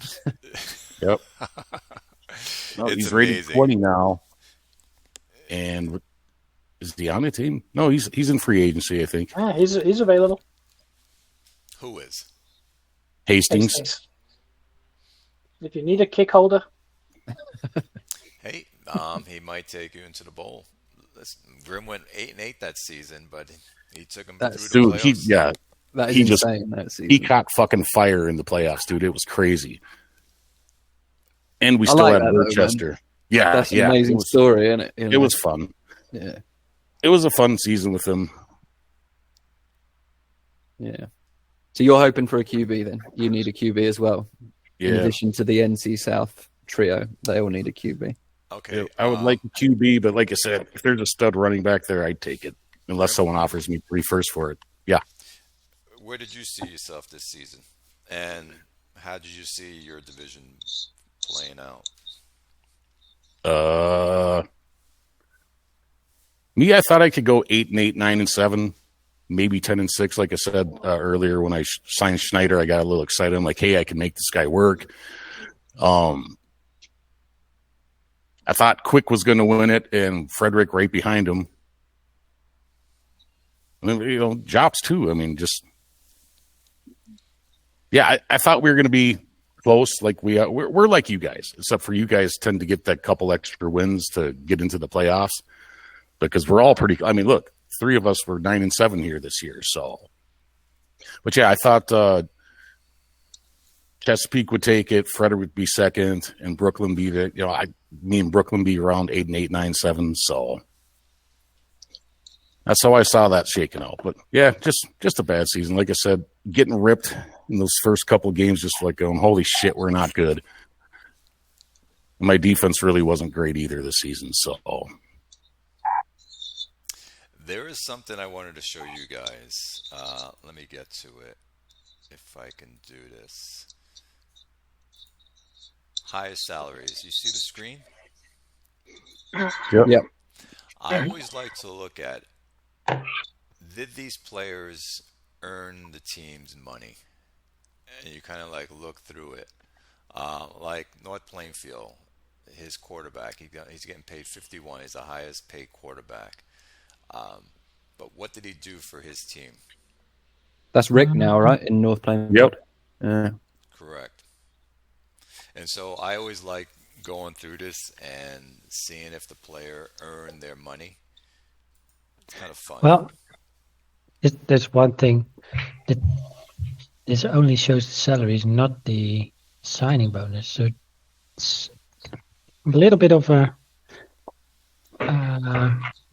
misleading way to look at which guys get the most money.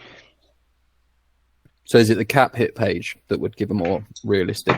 Because that's got the pro rata signing bonus as well. Yeah, because I've got a tight end who's getting paid 67 million this season. So That's 50 million more than the number one guy here. So it'd be here that you want to look.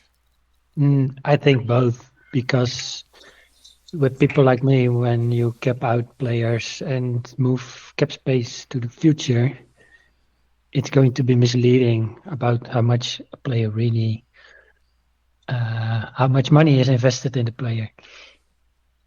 So I don't think it's a bad screen that you showed. Because it's interesting to see there are players that they're not given a production for the money they're being paid. Which is still a good metric to look at. Like Crane, we'll take Chicago. Newtile gave him everything out of what he can get at Newtile, which is right here. So he was well worth it. But Crane, for him, he's getting paid $49 million, is... Yeah, it's probably a salary that he just couldn't cut him. Because I think he signed him right before he tanked. Yeah. Wow. Even next year, it'd still be a big hit to take if he tried to cut him next year. But Newtile made up for it. Yeah, absolutely. Yep. So it's always interesting to see players, what they're paid, and did they accomplish what they were supposed to accomplish for the money that they're getting paid. Because we were all talking about, remember, the field goal kickers. Me and Mateus pays a lot for a field goal kicker. Jugs, I know, thinks we're crazy, and Grim as well, saying that we can just get an average field goal kicker. There's not much of a difference. Maybe one kick they'll miss, while we're paying them $5 million. Mateo and myself are paying $13 million for a field goal kicker. I think Mass was paying a lot more than that, wasn't he? Yeah, I think for one of those guys. 16 million, I think he was paying. What I tend to do is just draft him. I draft one in whatever round I can and let him play 4 years and let him go and draft a new one. I tend to do good with that strategy. So, like that guy looks nice. Edgar Adams guy that I grabbed in 420 this year. He's going to be fine for 4 years, and then if he wants a extraordinary amount of money, I'll just let him go. Before you let him go, maybe I'll trade for him. I'll take a third. Let's see. Go ahead. In general, that's what I do too. But with a guy like Jeffrey the Groot, or the Groot, so as I would say, he's just the complete kicker. He's got the kickoff ability, and he does do the field goal. Yeah, that was what. Yeah, stuff. I remember you saying. And that's why I don't mind investing in a guy. I think he's. Yeah, we talked about it earlier. I think he's a 5 yard per drive difference every game. Wow, you're paying this guy $30 million. Yes, I do. And 48 Oh, shit. I kept him out. Man, he's getting $46 million next year. Holy shit, Matt. 48 next year. And he missed a couple of crucial field goals this season. But I'm not gonna get this guy. I think if you're happy to do it, man, then that's He is 90% for a career, so that's not bad. Yeah, but the thing that stands out for me still is his kickoff ability. Yeah. And that's the return game that you're suppressing that brings the value there. Is that what you mean? Yep. So he just never allows a kick returner to bring the ball out. And if he does, I've got the guys to stop him. Yeah. Except for one game per season, because then somebody rolls a Yahtzee and it's gonna be 90 yards touchdown. Yeah, as far as kickoffs, this was probably his worst year ever in his career, but he's still touchback percentage, still 76.7 for his career, so that's pretty good. I have to look at it, but it did feel like this was a bit of a down season for him. I've got a certain profile that I like in a kicker. I like the kick power to be pretty good, because we'll take a chance on a guy whose accuracy might be a bit dodgy if he can crank it from 60 yards or whatever. Boots, you're paying your guy. No, I'm running, and he's an undrafted worst kicker in the league guy. And he's okay. He's okay. What's his touchback percentage? Garbage. Yeah, he's not even getting touchbacks. I haven't even checked. It's just bad. Wow, He hit 97% of his field goals. Yeah, he can kick field goals. I mean, even the worst guys are still pretty good. Right. This guy's averaging 92.7 on field goals. That's very good for this guy. That's good, here. but yeah, I mean, you're smart with it though. You've said it. Have you said it so it's no more than 50 yards? Because everything he's taking is from. Yep, that's what I do with those weekends. But he can't kick off worth of shit.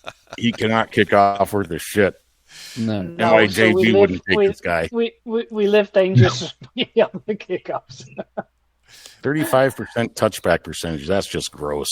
Ooh. They're starting at the 30-yard line for the most part. Where do you see that?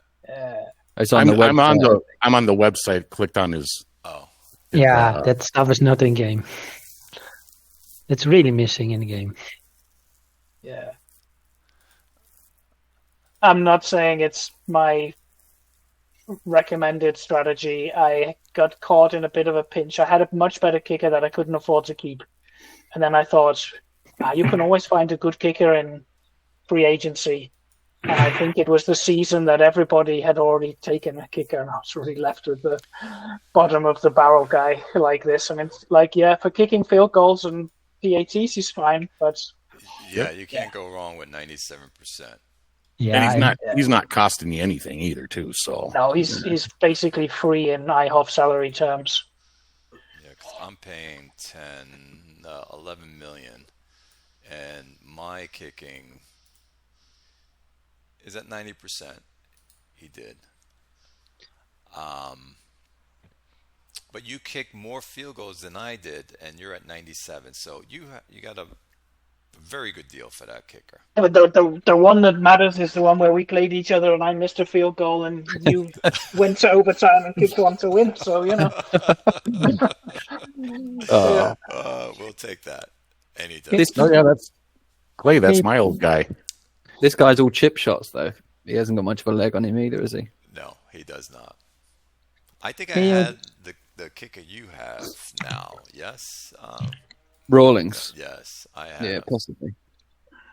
See, I like Rawlings' profile. I've had a couple of guys like this across all my leagues and stuff, and I'm happy to sign him because he's on 14 million, but he's only got like 1 million in guaranteed money. So if I need the space, then I'm happy to cut him. But this is preferably I like a guy with more power and kind of middling accuracy. And the other two bars, if I can get them, they're nice, but I'm not sweating it too much on those.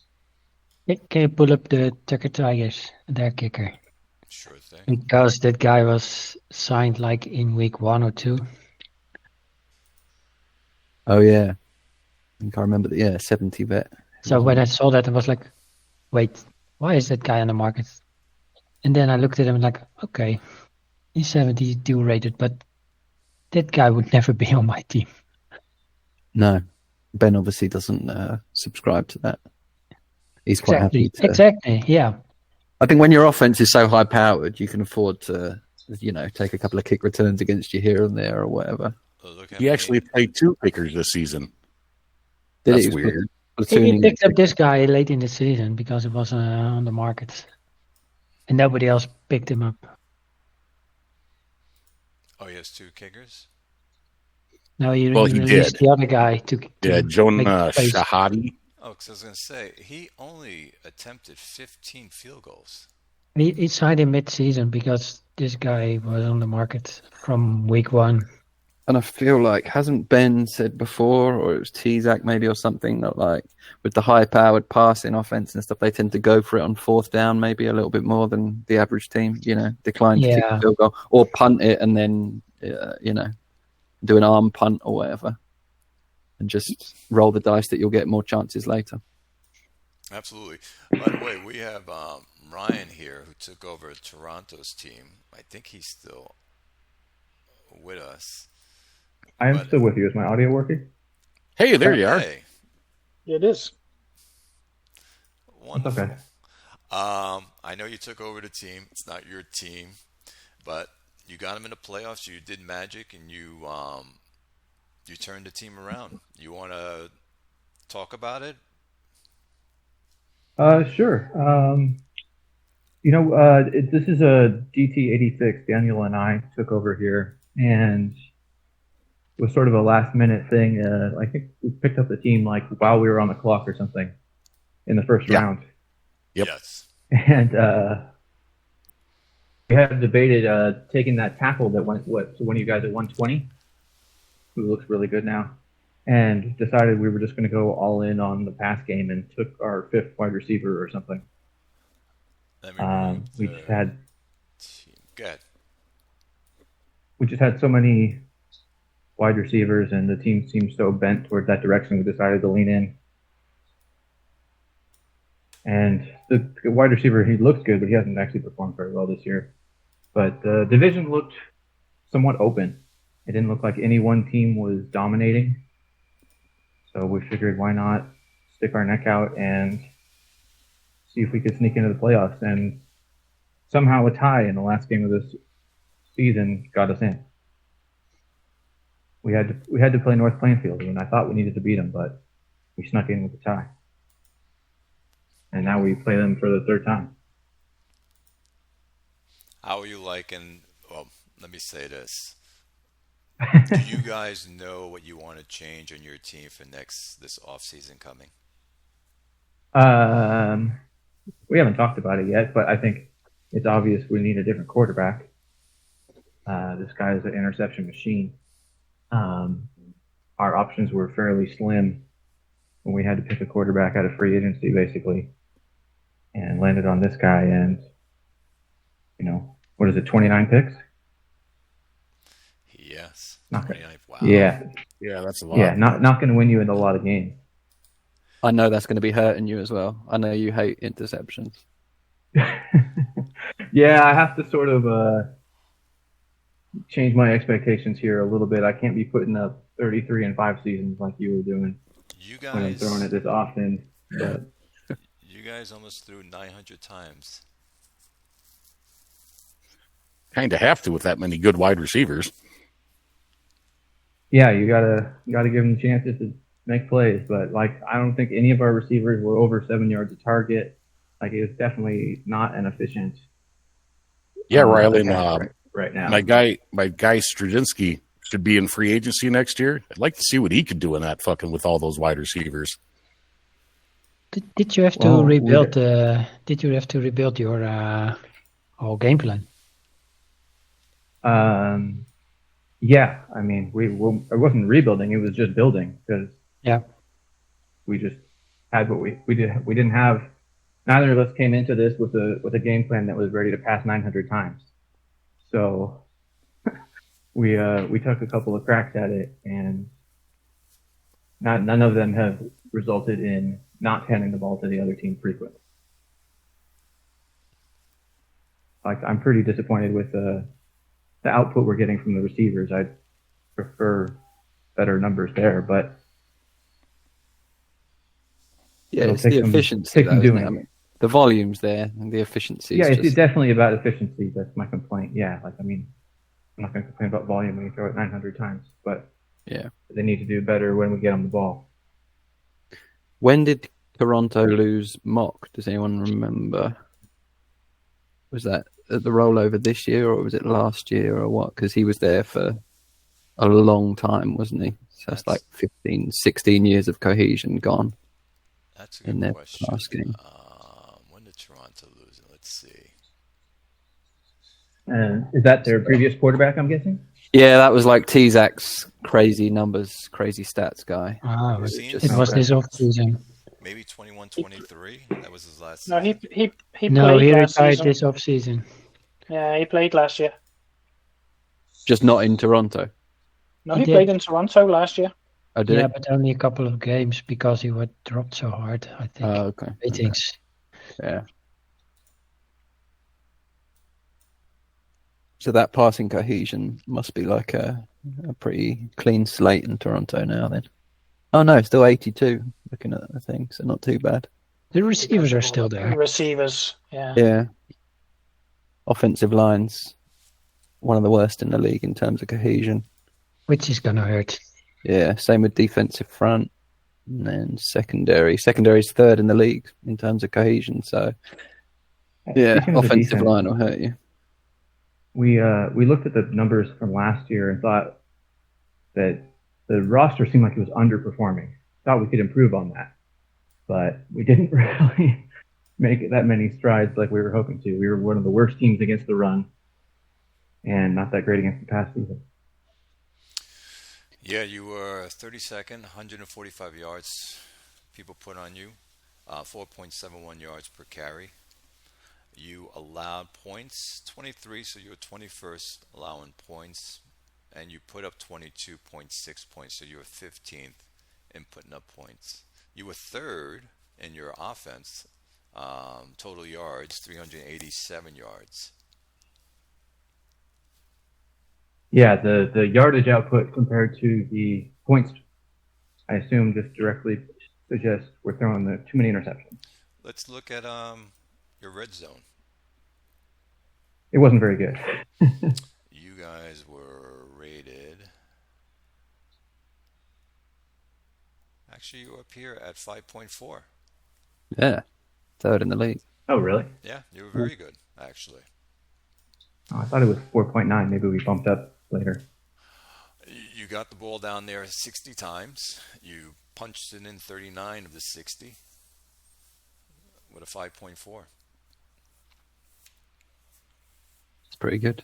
Do you think that kind of offense in general, Rylan, you have to, you have to give yourself a bit of slack on the defense in terms of the numbers that you'll have, just because of the numbers of possessions that are going to be in each game if you're passing that many times and if you're turning the ball over or if you're scoring quickly or whatever, then the opposition gets the ball back. So defense is going to get hurt. I'd be prepared to look at it with some amount of leniency from that angle, but like Clay said, we're 4.71 yards per carry on defense or something like that, which is bad from an efficiency metric. So yeah. Even if we were just giving up lots of yards from the run, but when we were good efficiently, I'd be fine if we were efficient, but it was bad on both ends. And I don't think we're in a particularly run-heavy division or anything. No, because I'm looking at the teams that you played. Gothenburg, he runs. Does C-Max run, Grim? I think he stepped away, did he, for a minute? I know Harlem runs. I think Rick runs, doesn't he, in North Plainfield? I don't know if he's running a different style. He's passing a lot. Is he? No, yeah, he traded Harris Dean, didn't he? And I think he was like 30% run, something like that. Oh, wow. Do this. Yeah. I think Rick and I both come from, or our reputation is maybe more as a run-heavier team, but not in this instance. Something about that division. I don't think Rick is playing heavy run anywhere these days. Really? Oh, okay. Yeah. Damn. Times are changing. Let's take a look. I'll bring up his team really quick. Yeah, he's thrown 701 times. Jeez. Yeah. Yeah, he changed his. He only ran 205. Yeah. So he changed it up a little bit. Still pretty efficient with the runs, but just not enough for them to really be changing much outside of the pass game. Yeah, and I mean, Rochester's, what style of offense are they? Are they more pass heavy? I feel like they would be, but that's just instinct. No, so they're low in pass attempts. Rochester's 471 rushing attempts. So that's quite a lot. Yeah. It's about average, but... So since I have very little knowledge of the league coming into this season, what's my division been like? I'll give you last year's. Rochester took it 10-6. Harlem was 7. I mean, like I could look at last year's standings, but like I'm looking for, I don't know, maybe some more context. I mean, Toronto were just Tizak's team for ages, and they were just humming, weren't they? With and then Coyote came in and made the playoffs 3 times, won the division. So Toronto's been dominating the division for probably 15 seasons, longer, because Kodos was there before and did real well too. So Toronto's been the dominant team there for a long time. Yeah. So fan expectations are high. Yes, definitely.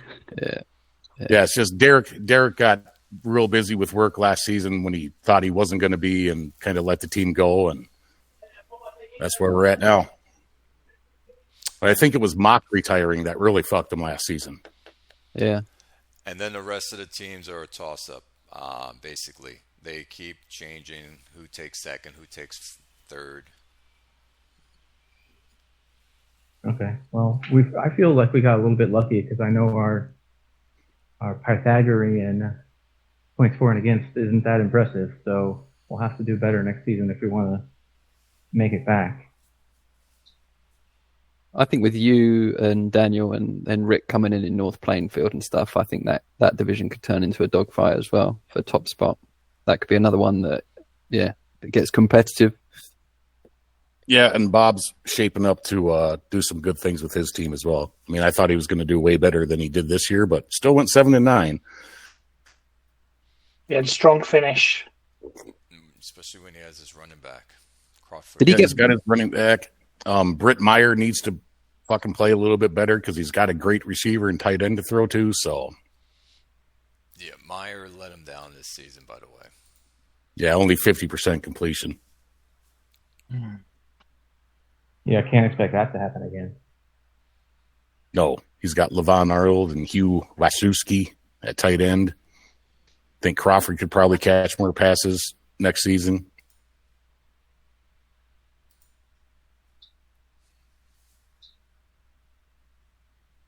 Yeah, it's a shame because of he's 29, and you don't want to let these guys age out before you get started. Yep. Well, That's next That's year sort will of be. where we felt about it. Like we have some good aging receivers, and between like rebuilding or tearing things down or just going with what we have, couldn't really risk wasting the careers of the good receivers that have been there a while. Yeah, Rylan, I think you're just a decent quarterback away. For sure. If you can get one in free agency or the draft next season, you should be good. I would be wary of starting a rookie, so hopefully there's something in free agency. Yeah. I was just thinking if you were to try and make if you're thinking about, right, I want to go out and get a QB, I mean, realistically, how many are out there that are already on rosters that you could see getting flipped for a decent haul that are actually worth it? Do you know what I mean? Like we were saying, just about the QB pool in general. Like I was saying earlier, I think Straczynski, I'd like to see what he could do on Toronto. I mean, I don't really have a super great passing team, and we have no good wide receivers, but Straczynski's on my team. He's going to be a free agency next year. This guy right here. Well, Yep. that thing with Straczynski is probably his avoid interceptions problem. It's low, but if you got 3-4 great wide receivers, you're lessening your chances of getting those. True. Well, if you can throw less than 29, I might be happy. Yeah, I think he could probably do that. In one season, I want to bowl my quarterback through 28 interceptions. So that's sometimes it doesn't matter if your offense is powerful. It doesn't. It's not the biggest deal. Yep. Well, I'd love to make the jump from pass happy to powerful. So I think we're mostly just pass happy right now. That's how it starts, though, isn't it? That's the beginning of the ascendancy. You start off pass happy, and then something clicks, and then before you know it, you're putting up 35 a game. Would you trade one, because you have so many wide receivers, would you trade one of your wide receivers to get a QB? Probably. I haven't got a firm grasp on the trading rules in this league, but I didn't really get the impression we were allowed to trade good players, so Oh, you are. I didn't look You into just it gotta- really. Now, you're allowed to trade them. You just have to. So, like, you're 4 good wide receivers. You could get rid of one, and that's not going to go against the rules at all. You could probably get rid of 2 if you wanted to. So, the biggest rule is kind of if you have one good wide receiver, you're not allowed to trade him unless you got somebody comparable. So, Okay. I think it's like a 50 or over, isn't it? A replacement. Yep. All right, 55 well, I guess we're rated or stuck. above. 55. Right? If someone decides they've got a good quarterback and they'd rather have a good receiver, sure, give me a call. Yep. Again, we saw exactly that last offseason when Dean was traded. He's a very high-rated running back, but there were several other replacement-level guys on North Plainfield's roster.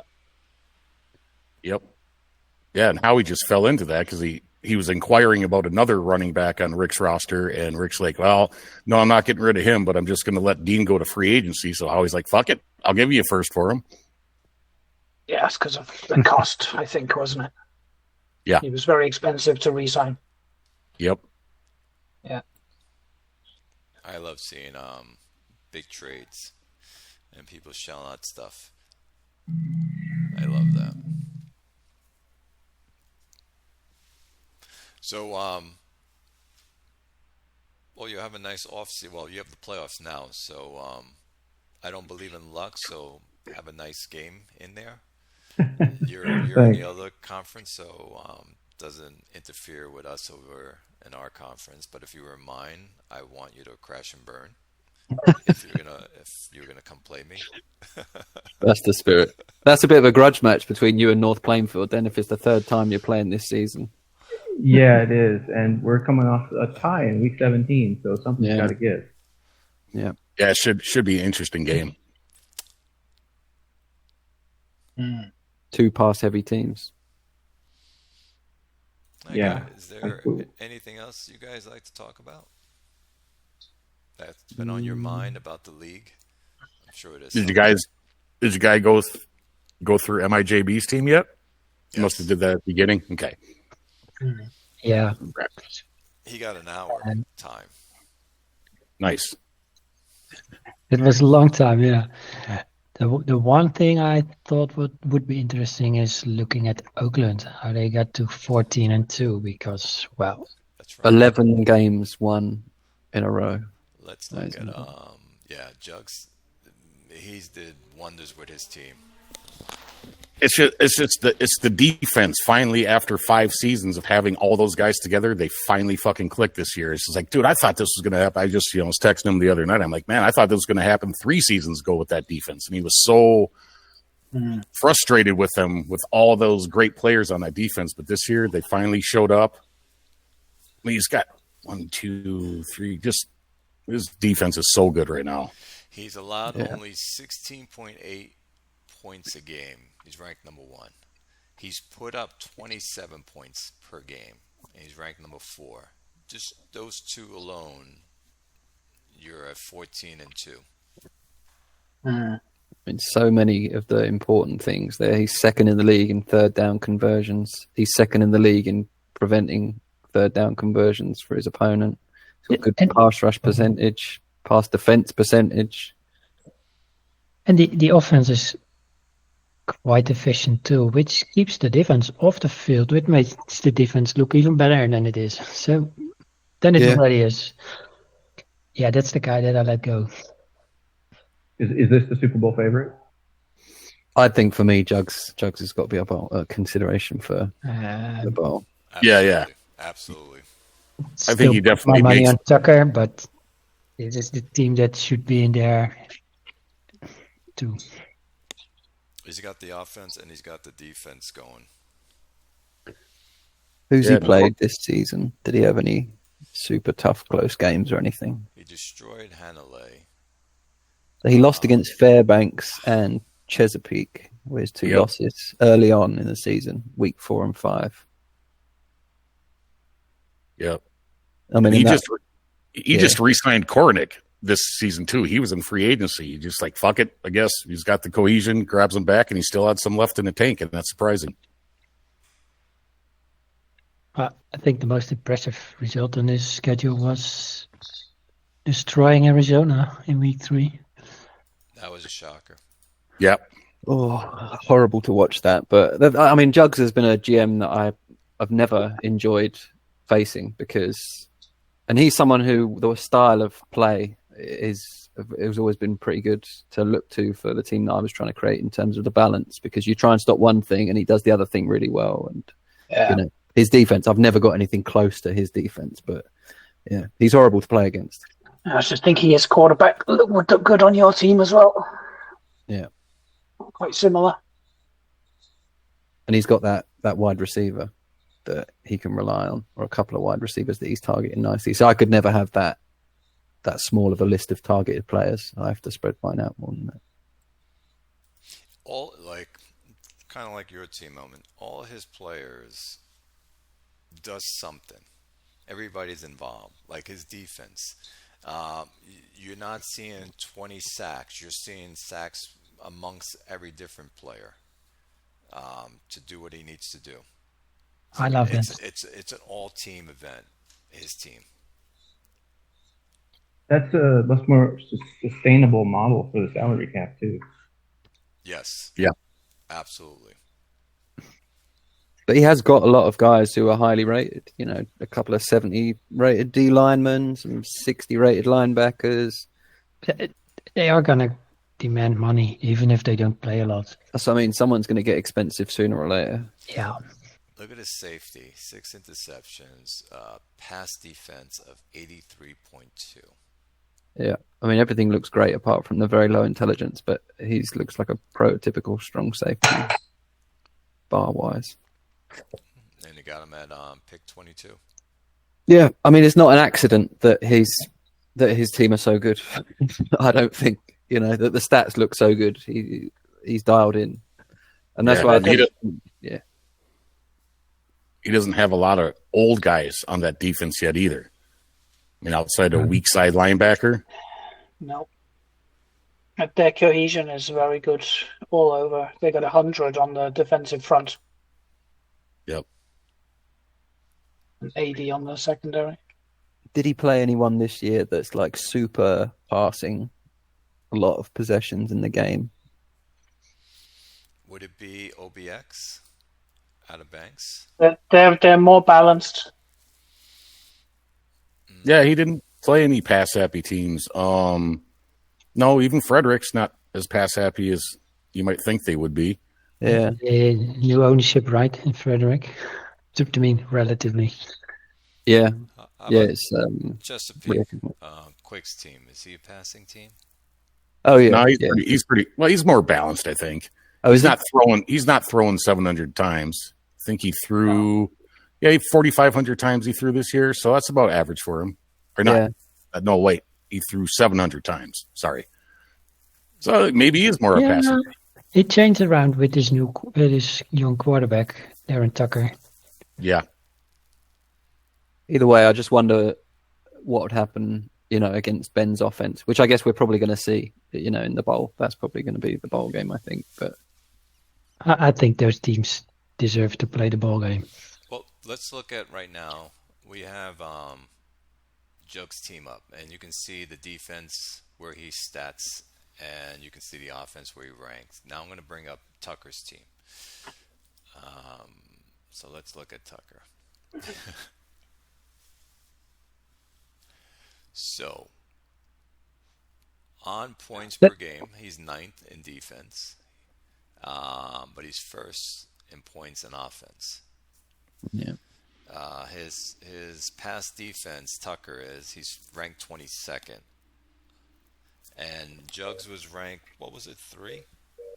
yeah. Jugs was in like the top 5 for most categories. This team has a better net points There, yeah. at 13 compared to 11 for Oakland.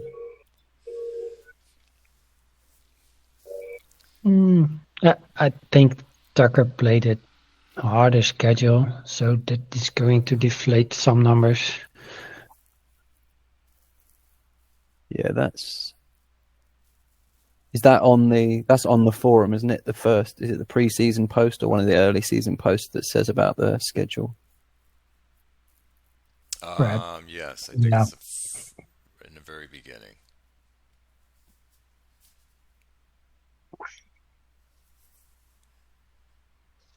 Yeah, so what we haven't maybe seen from Oakland is come from behind against a high-powered offense.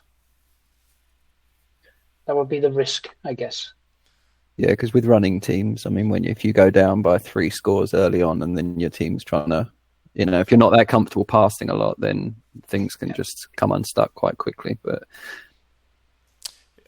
Jugs had that week was those 3 games in a row. He had a 3. He allowed 9 points allowed and 6 points. So against Brooklyn, he allowed 3 points. What's this? Wow. Frederick? that's Frederick, yeah, and Hanalei. And Hanalei 6. I mean, I only put up 6 points on him as well. What I like about Oakland too is they didn't really need to rely on the turnovers. They were just about average on turnovers on defense, and with that defense, you'd expect them to be even stronger in that area. So, So looking I see it as a positive, which means they didn't even need to rely on the turnovers to keep the opponents under 300 points. That's impressive to me.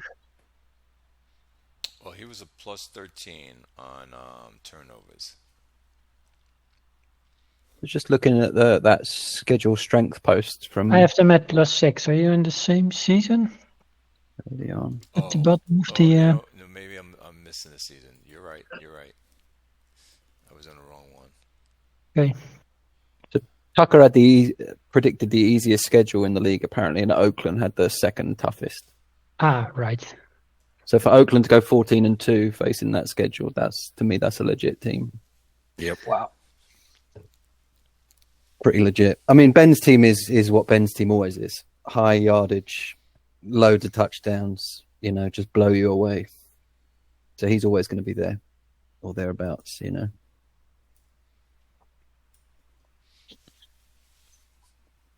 So yes. I have Jugs as also a bowl winner. Yeah. Do we want to put any predictions in for the wild card before we? Absolutely. Oh yeah, I'd do that. Let me get it up. If I can get up that. Let's start with Arizona and Outer Banks. I know Grim likes to see this. Oh boy. You have your quarterback going, correct? He's healthy. He's back in the starting lineup. All right, Grim, you can go first. Man, so let me just look up fucking OBX quick because he had a pretty decent season. Okay, I know what Yeah. I'll bring this up for everyone too.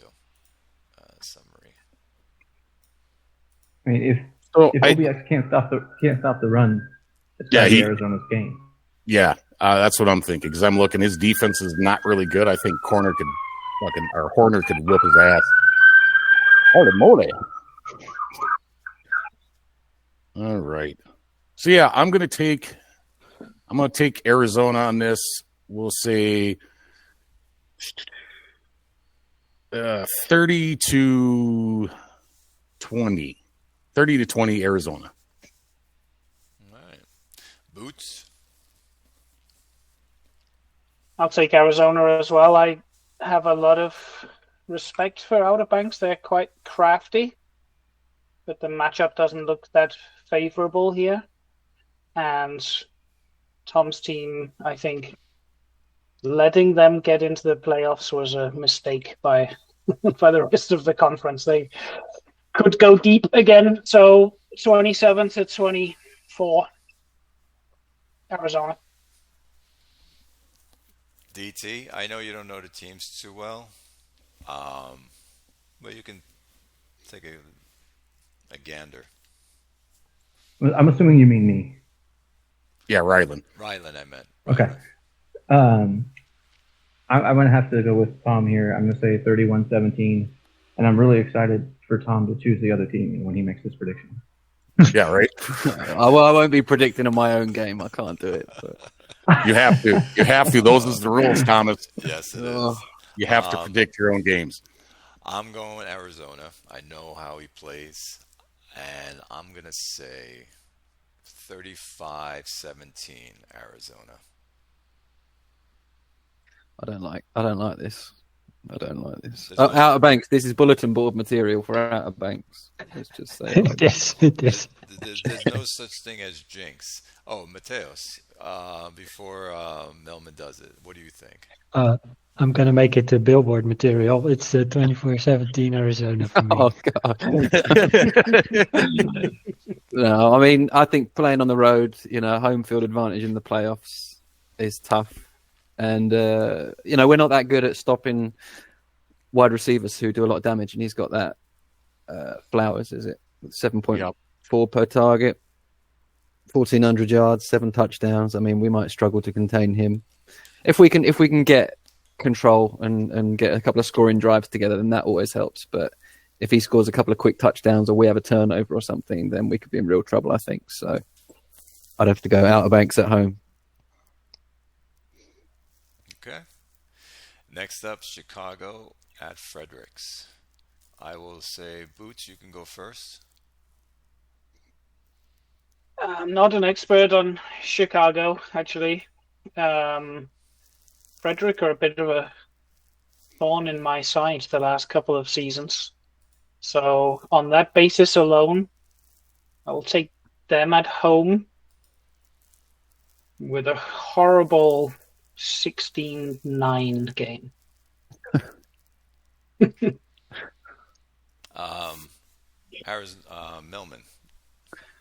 Melman.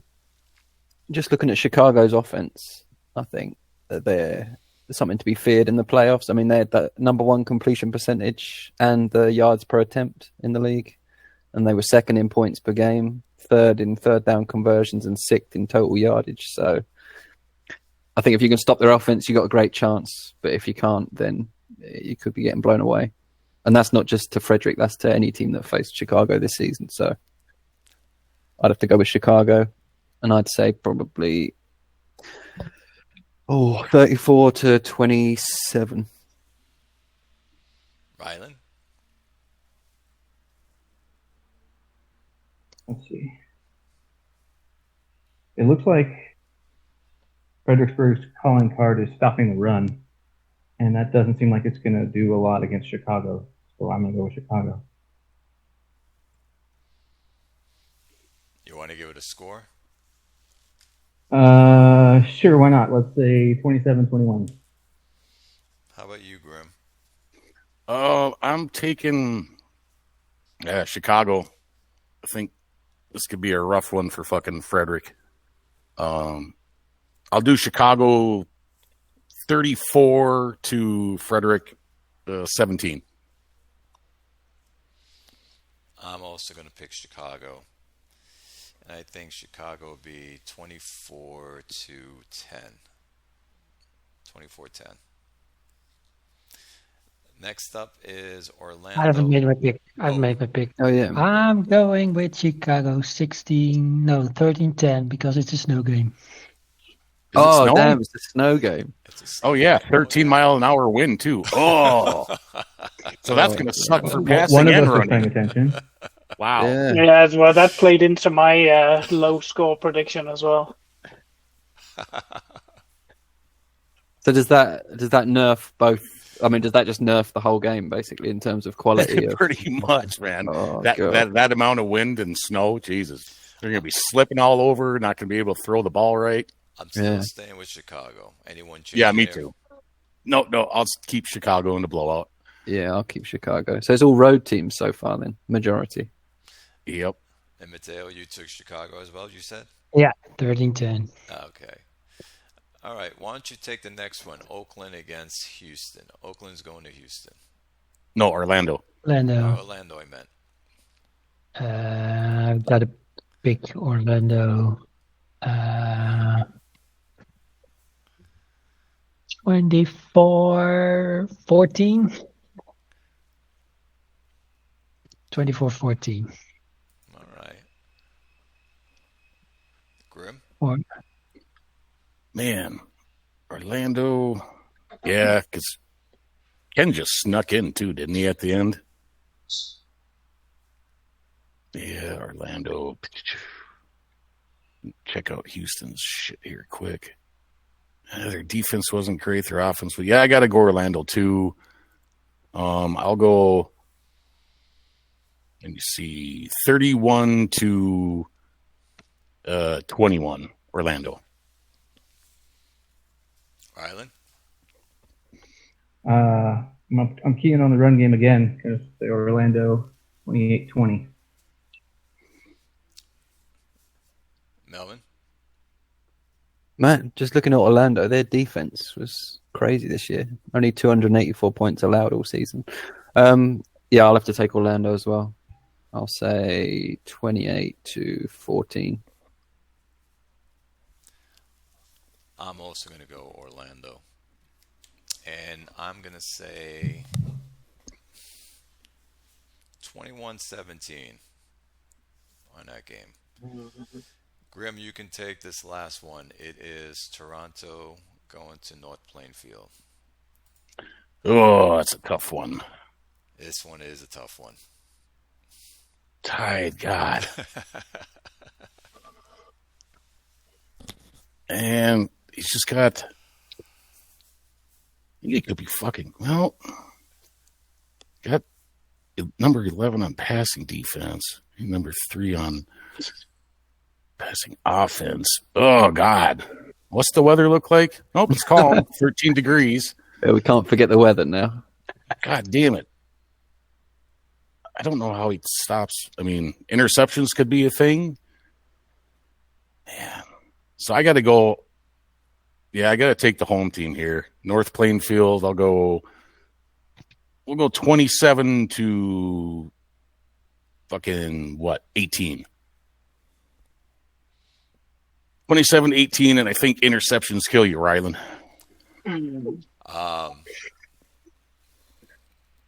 Melman? Yeah, I mean, I think I think interceptions are going to hurt you as well. I think if that guy's thrown 29 in the regular season, when the game's on the line, he's going to do something like that and hurt you. So I think North Plainfield. And I think the score will be, I'll go for a 28-21 again, North Plainfield. Mateus? I'll go with the Plague, 23-20. 23-20. Okay. Boots? Yeah, I'm taking North Plainfield as well. 31-27. I will take North Plainfield, but I think it's going to be a close game, 20-17. Rylan, your game? I agree. I agree with everyone saying interceptions are going to kill us. I think Rick's going to win 30-24. Come on, you got to back up your own team. I mean, yeah, no, I do think the interceptions will be our undoing. All right, fellas, that is it. Thanks for coming on. I loved it. Yeah, nice one, Clay. Thanks for sorting it out. Yeah, thanks for hosting, man. Yeah, nice to meet you, Boots and Rylan. Good talking to you guys. You as well. You too, man. All right, appreciate it. Have a good game, everyone. I'm going to cut it here until next time.